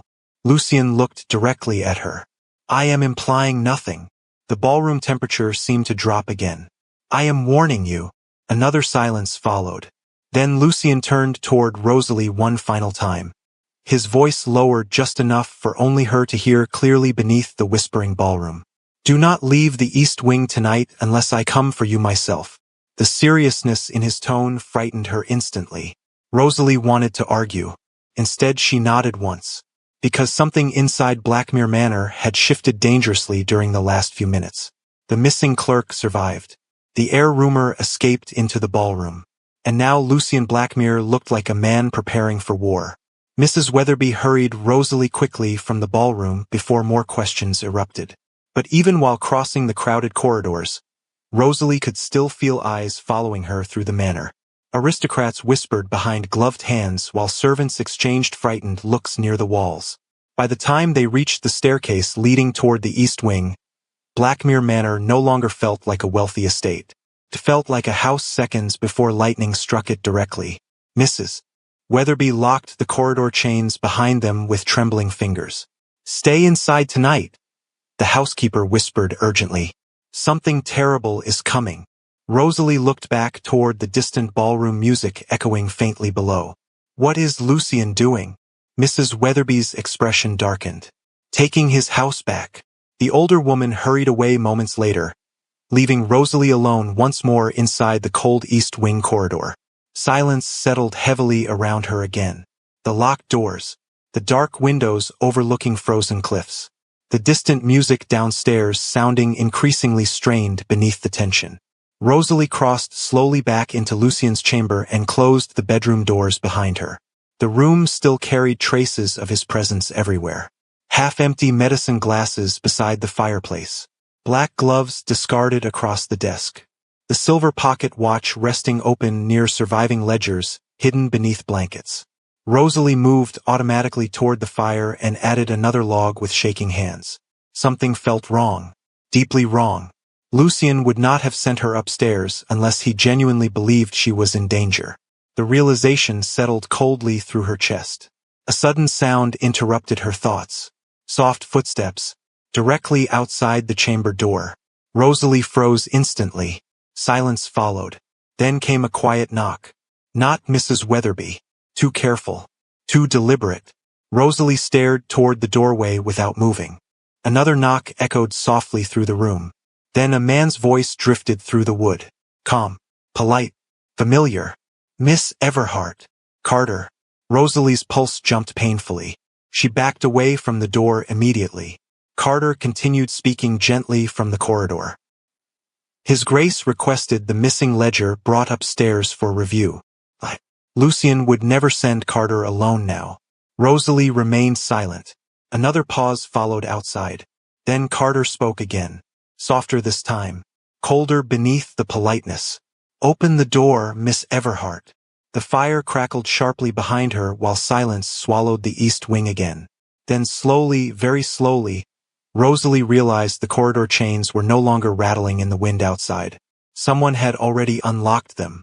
Rosalie backed slowly away from the bedroom door while Carter waited silently outside. The fire snapped softly beside the windows. Wind hissed against the frozen glass overlooking the cliffs. Every sound inside the east wing suddenly felt painfully loud. Another knock echoed through the chamber. Calm. Patient. Miss Everhart, Carter called again. You misunderstand the situation. His Grace simply requested the ledger returned privately before guests become alarmed downstairs. Rosalie stared at the locked door without answering. Her pulse hammered hard enough to make her dizzy. Because Lucien would never send Carter here alone. Never. She glanced quickly toward the desk near the fireplace where surviving ledgers remained hidden beneath folded blankets and scattered correspondence. Then another realization struck her cold. If Carter believed she possessed the missing ledger, then someone downstairs wanted him to believe it. The accusation at the ballroom had not only been humiliation. It had been distraction. A trap designed to isolate her upstairs away from Lucien. Carter's voice lowered slightly beyond the door. Colder now. Less polite. Open the door, Miss Everhart. I would rather avoid unpleasantness. Rosalie looked quickly around the chamber. One entrance. Tall windows overlooking a 40-foot drop to frozen stone below. No escape. Another sound interrupted the silence then. Footsteps approaching from farther down the east wing corridor. Fast. Carter heard them too. Rosalie could tell by the sudden quiet outside the door. Then Lucien's voice cut through the corridor like winter steel. Move away from that door. Silence crashed through the east wing instantly. Rosalie closed her eyes briefly in relief so sharp it almost hurt. Carter recovered first. Your Grace. Lucien's footsteps stopped directly outside the chamber now. You appear confused regarding your position inside this house, Mr. Carter. Calm. Controlled. Terrifying because of it. Carter tried again carefully. I merely came to retrieve estate property. No. Lucien's voice dropped lower. You came upstairs alone after accusing an innocent woman publicly because you believed fear would make her easier to isolate. Rosalie heard another set of footsteps approach. Mrs. Weatherby. Then Thomas. Servants gathering. Witnesses. Carter clearly realized it too. His voice tightened faintly. You misunderstand my intentions. I understand them perfectly. Pause followed. Then Lucien spoke again. Quieter this time. Far more dangerous. And if you touch that door again, I will have you removed from Black Mirror before sunrise. Silence. Then slowly, Carter's footsteps retreated down the corridor. Mrs. Weatherby exhaled shakily afterward. Thomas muttered something too quiet for Rosalie to hear. Finally the door opened. Lucien entered the chamber first. Candlelight from the corridor flashed briefly across his black formal coat before the door shut behind him again. Rosalie stared at him in silence. The ballroom tension still clung visibly to him somehow. Cold fury wrapped beneath aristocratic control. Lucien looked toward her immediately. "Are you hurt?" The question startled her. "No." He studied her another second anyway, as though verifying the answer himself. Only after seeming satisfied did he glance toward the desk where the ledgers remained hidden. "Good." Mrs. Weatherby entered next, carrying visible panic beneath her composure. "Your Grace, the guests downstairs are beginning to ask questions." Lucien removed his gloves slowly. "Then let them ask." Thomas lingered nervously near the doorway. "Sir, there is something else." Lucien looked toward him. "Speak." The young footman swallowed hard. The clerk from the carriage accident regained consciousness. Rosalie felt the room tighten instantly around the words. Lucien's expression sharpened. "And he wants to speak with you personally." Thomas hesitated dangerously long before continuing. "He claims he knows who hid the heir." Silence followed. Even the fire seemed quieter suddenly. Lucien stood motionless beside the desk while shadows from the flames moved sharply across his face. "Where is he now?" "The downstairs infirmary." Thomas looked pale again. "But Lady Vivian already sent Dr. Whitmore to examine him alone." Lucien moved immediately toward the door. Rosalie stepped forward instinctively. "You cannot go alone." He looked back toward her. "I am not alone." The answer came without hesitation. Something shifted unexpectedly inside her chest. Mrs. Weatherby spoke quickly before the silence deepened. "Your Grace, perhaps Miss Everhart should remain here." Lucien's eyes remained fixed on Rosalie instead. "No." Quiet certainty. "She comes with me." Mrs. Weatherby looked startled. Thomas looked terrified. Rosalie herself forgot how to breathe for a second. But Lucien had already opened the chamber door again. "Stay behind me while we cross the corridors," he said calmly. "And do not speak unless necessary." Then he walked into the East Wing hallway without waiting to see whether she followed. Rosalie did anyway, because somehow she always did now. The manor corridors downstairs had changed completely since the ballroom confrontation. Guests whispered openly near candlelit alcoves while servants rushed nervously between rooms carrying messages no one explained aloud. Fear lived inside Blackmere Manor tonight. Not fear of sickness anymore. Fear of secrets collapsing. The moment Lucien appeared at the top of the grand staircase beside Rosalie, conversations below died again almost instantly. Wealthy guests lowered their voices. Estate trustees stepped aside automatically. Nobody challenged the Duke now, because the frightening truth had become clear to everyone inside the manor. Lucien Blackmere had survived long enough to start hunting the people who betrayed him. Rosalie followed one step behind him through the crowded corridors toward the infirmary wing. Eyes tracked her openly now. Curious. Judgmental. Shocked that the maid publicly defended by the Duke continued walking beside him like she belonged there. She hated the attention.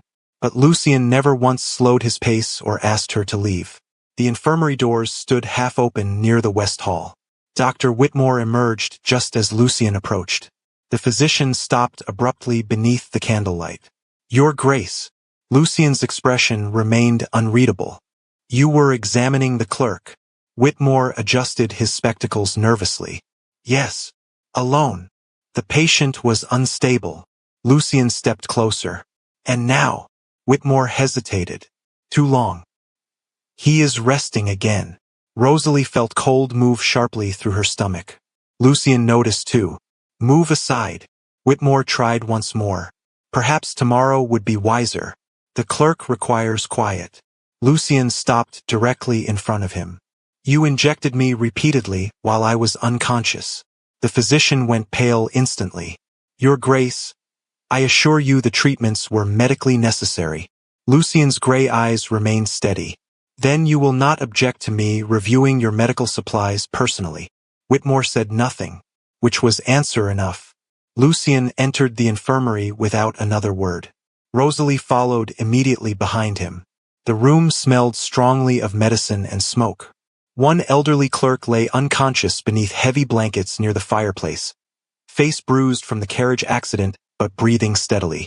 Beside the bed stood an open medical case filled with glass vials and syringes. Lucien crossed toward it instantly. Rosalie watched his jaw tighten the moment he examined the unlabeled bottles inside. The same dark sediment floated near the bottom of one vial.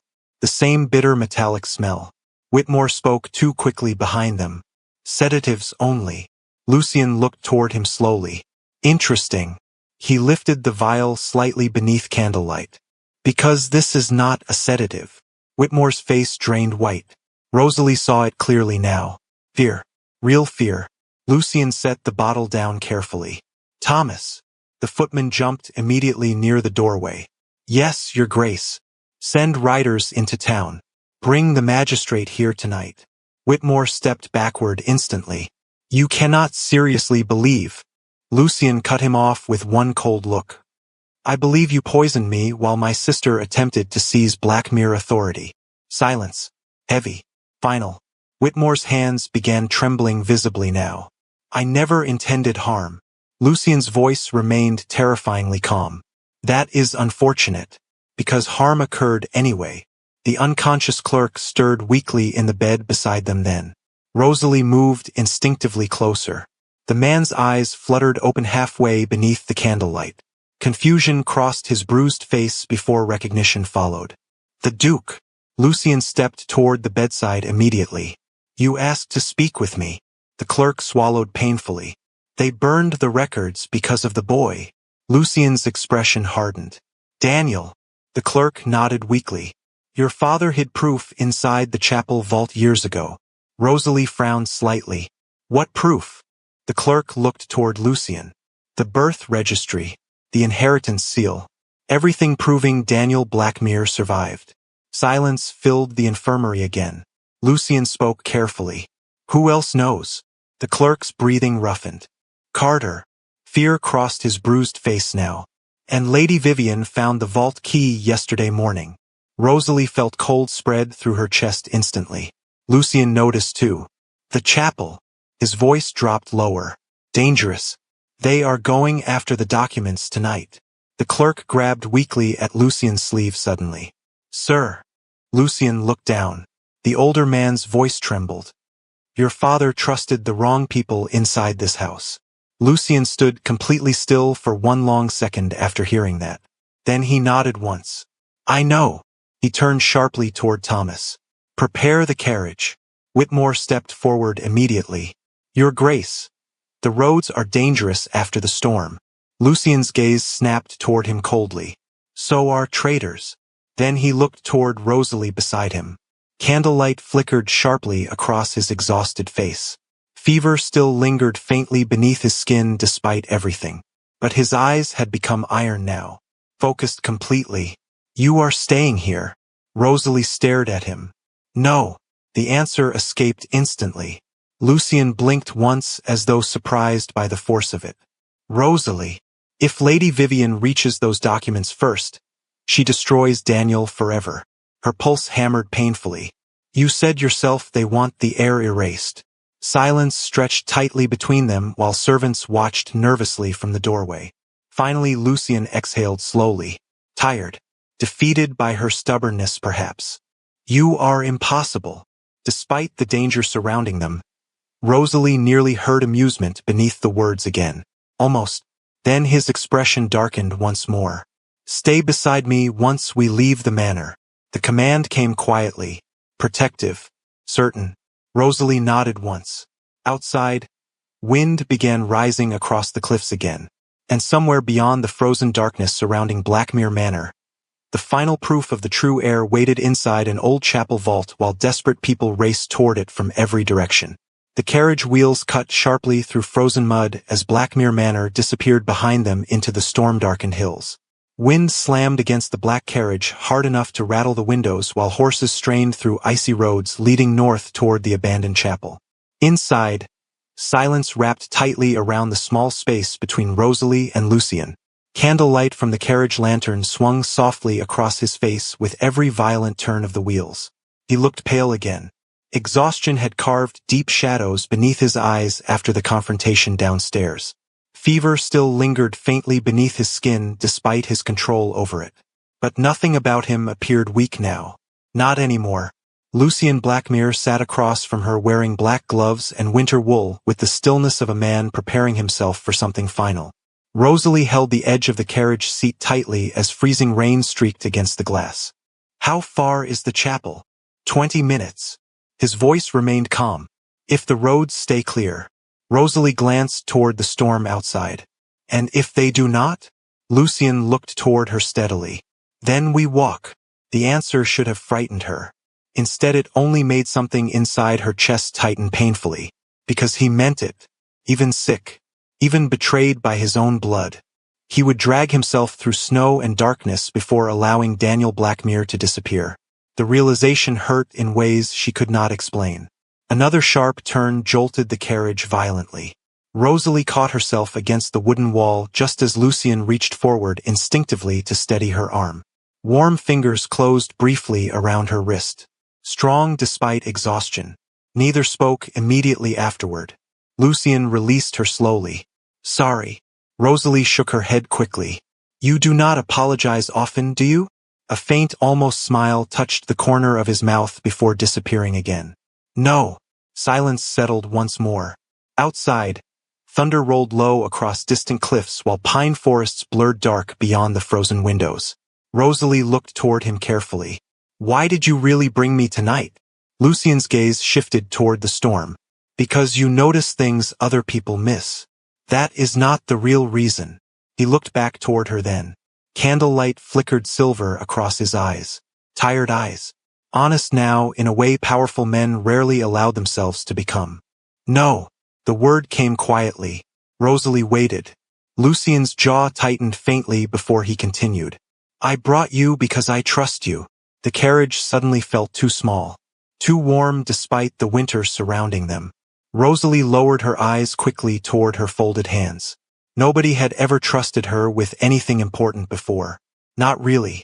Servants carried trays, scrubbed floors, disappeared quietly into hallways after wealthy people finished speaking. They were useful, invisible, replaceable. But trust belonged to other kinds of women. Not girls raised in cold servant quarters who learned silence before childhood ended.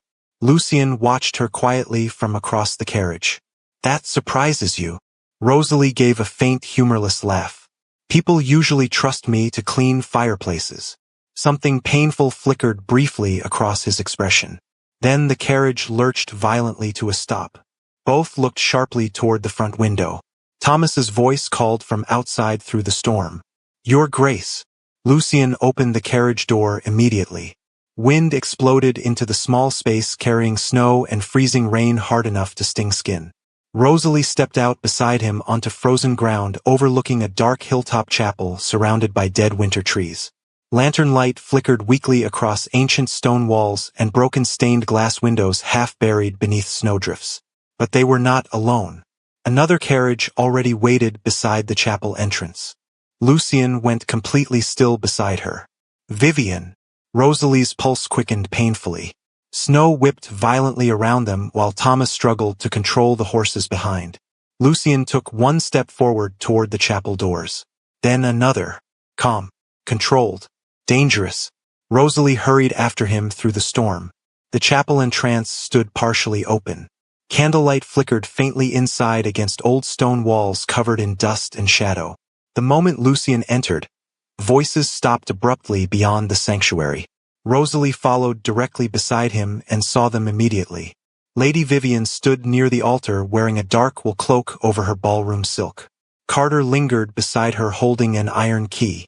And near the far wall, Dr. Whitmore nervously searched through a half-open stone vault hidden beneath the chapel floor. Papers scattered everywhere around them. Ledgers, old records, torn envelopes. Lucien's voice cut through the chapel silence like a blade. "Step away from the vault." Lady Vivian turned slowly toward him. No surprise crossed her face this time. Only exhaustion. Cold exhaustion. "You always were difficult to kill." Rosalie felt the room freeze around the words. Carter looked horrified she had spoken them aloud. Whitmore stepped backward immediately from the vault. Lucien did not react visibly at all, which somehow made him more frightening. "You poisoned me." Lady Vivian removed one glove carefully. "No." Her gaze drifted briefly toward Whitmore. "I merely allowed weak men to solve problems badly." Whitmore looked sick now. Truly sick. "My lady." "Be quiet." The sharpness in her voice silenced him instantly. Snow hissed against broken chapel windows while candle flames trembled around the sanctuary. Lucien stepped farther inside. "Where are the documents?" Lady Vivian smiled faintly, bitterly. "Still protecting a child who never even knew your name." Something shifted behind Lucien's eyes then. Older grief. Older guilt. Daniel was 6 years old. And beloved. Her voice hardened instantly. "Do you know what it is like growing up beside a perfect golden heir?" Rosalie stared at her in disbelief. Lady Vivian laughed softly. Empty sound. "Father adored him. The estate adored him. Even the servants adored him." Her eyes sharpened toward Lucien. "But you understood, did not you? You knew the moment Daniel disappeared that everything inside Blackmere changed." Silence filled the chapel. Lucien spoke quietly. "Father never trusted you afterward." Lady Vivian's composure cracked at last. "No." Anger flashed sharply across her face. "He trusted you instead." The quiet second son nobody noticed suddenly became protector of the family legacy. Tears glimmered briefly in her eyes before hardening into fury again. "Do you know what father told me before he died?" Lucien remained still. Lady Vivian's voice dropped lower. "He said Blackmere would survive only if I never touched it." The chapel went silent except for storm winds screaming outside. Rosalie understood then. This was never only greed. It was rejection twisted into bitterness for 20 years. Lady Vivian looked toward the open vault. "I searched every room in that manor after father's death, trying to prove he was wrong about me." Her expression hollowed strangely. "Then I discovered Daniel survived." Carter stepped forward nervously. "My lady, we should leave." She ignored him completely. Her eyes remained fixed on Lucien now. "Do you know what hurt most?" Lucien said nothing. Lady Vivian's voice trembled finally. "You never told me the truth either." The grief inside the chapel suddenly felt heavier than anger. Rosalie saw it clearly now. A broken family destroying itself around one vanished child and decades of silence. Lucien's jaw tightened slowly. Father believed someone inside Blackmere betrayed Daniel's location. Lady Vivian laughed sharply through gathering tears. "And you suspected me immediately." Silence answered her, which was answer enough. Her face crumpled briefly before hardening once more. "So I became exactly what everyone already believed." Whitmore looked increasingly terrified beside the vault. "This has gone too far." Lucien's gaze shifted toward him instantly. "You poisoned me for money." Whitmore backed away another step. "Carter threatened to expose my debts." Carter snapped immediately. "You agreed willingly." "Enough." Lucien's voice cracked through the chapel hard enough to silence everyone. Snow roared outside the broken windows while candlelight shook violently across ancient stone walls. Then slowly, Lucien walked toward the open vault. Carter moved instinctively to block him. Huge mistake. Lucien stopped directly in front of the man. No raised voice. No threat. Just cold certainty. "Move." Carter did. Immediately. Rosalie watched Lucien kneel carefully beside the scattered documents, hidden inside the chapel floor. His hands moved through old papers with controlled precision until finally he stopped. One envelope remained sealed beneath the others, bearing the Blackmere crest pressed into dark wax. Lucien stared at it silently for several long seconds before opening it carefully. Inside rested a birth certificate, a signed inheritance decree, and a small photograph of a dark-haired boy smiling beside the cliffs below Blackmere Manor. Daniel. Lucien closed his eyes briefly after seeing the picture. Rosalie felt something twist painfully inside her chest at the expression crossing his face. Relief, grief, guilt, love. 20 years hidden inside one moment. Then footsteps exploded suddenly outside the chapel entrance. Magistrates. Riders from town. Thomas's voice followed through the storm. Lady Vivian went still immediately. Carter looked trapped. Whitmore nearly collapsed into the pew beside him. Lucian rose slowly, holding the documents in one gloved hand. The chapel doors burst open moments later as town officials entered carrying lanterns and winter cloaks heavy with snow. Everything afterward blurred strangely fast. Questions. Orders. Carter escorted away, pale with panic. Whitmore trembling beneath accusations he could no longer deny. Lady Vivian standing motionless near the altar while magistrates approached her carefully like people approaching broken glass. Through it all, Lucian remained silent, watching, exhausted beyond words now that the fight keeping him alive had finally ended. Rosalie stood quietly near the chapel wall, feeling suddenly invisible again beneath all the chaos. Which was fine, familiar, safer that way. She slipped toward the entrance unnoticed while officials crowded around Lucian and the recovered documents. Snow drifted softly across the chapel steps outside. The storm had finally begun, fading into silence. Rosalie wrapped her coat tighter against the cold and stepped away from the doorway before anyone realized she was leaving. Rosalie! She stopped instantly. Lucian stood behind her at the chapel entrance, snow swirling softly around the dark lines of his coat beneath lantern light. The magistrates waited respectfully farther inside now, giving the Duke space automatically. Lucian descended the chapel steps slowly toward her. He looked exhausted, pale from illness and sleepless nights and too many years carrying secrets alone. But for the first time since she met him, he also looked free. Snow settled quietly in his dark hair while silence stretched between them beneath the winter sky. Rosalie lowered her eyes first. Everything is finished now. Lucian studied her for a long moment. No. She looked back up slowly. Lucian stepped closer. Everything begins now. The wind softened around them. Somewhere behind the clouds, dawn threatened the horizon, faintly silver. Rosalie felt suddenly uncertain again. About the manor. About herself. About where invisible girls belonged after stories ended. "You do not need me anymore," she whispered. Lucian's expression changed instantly. Not anger. Something far quieter. Far more dangerous to her heart. Rosalie Everhart.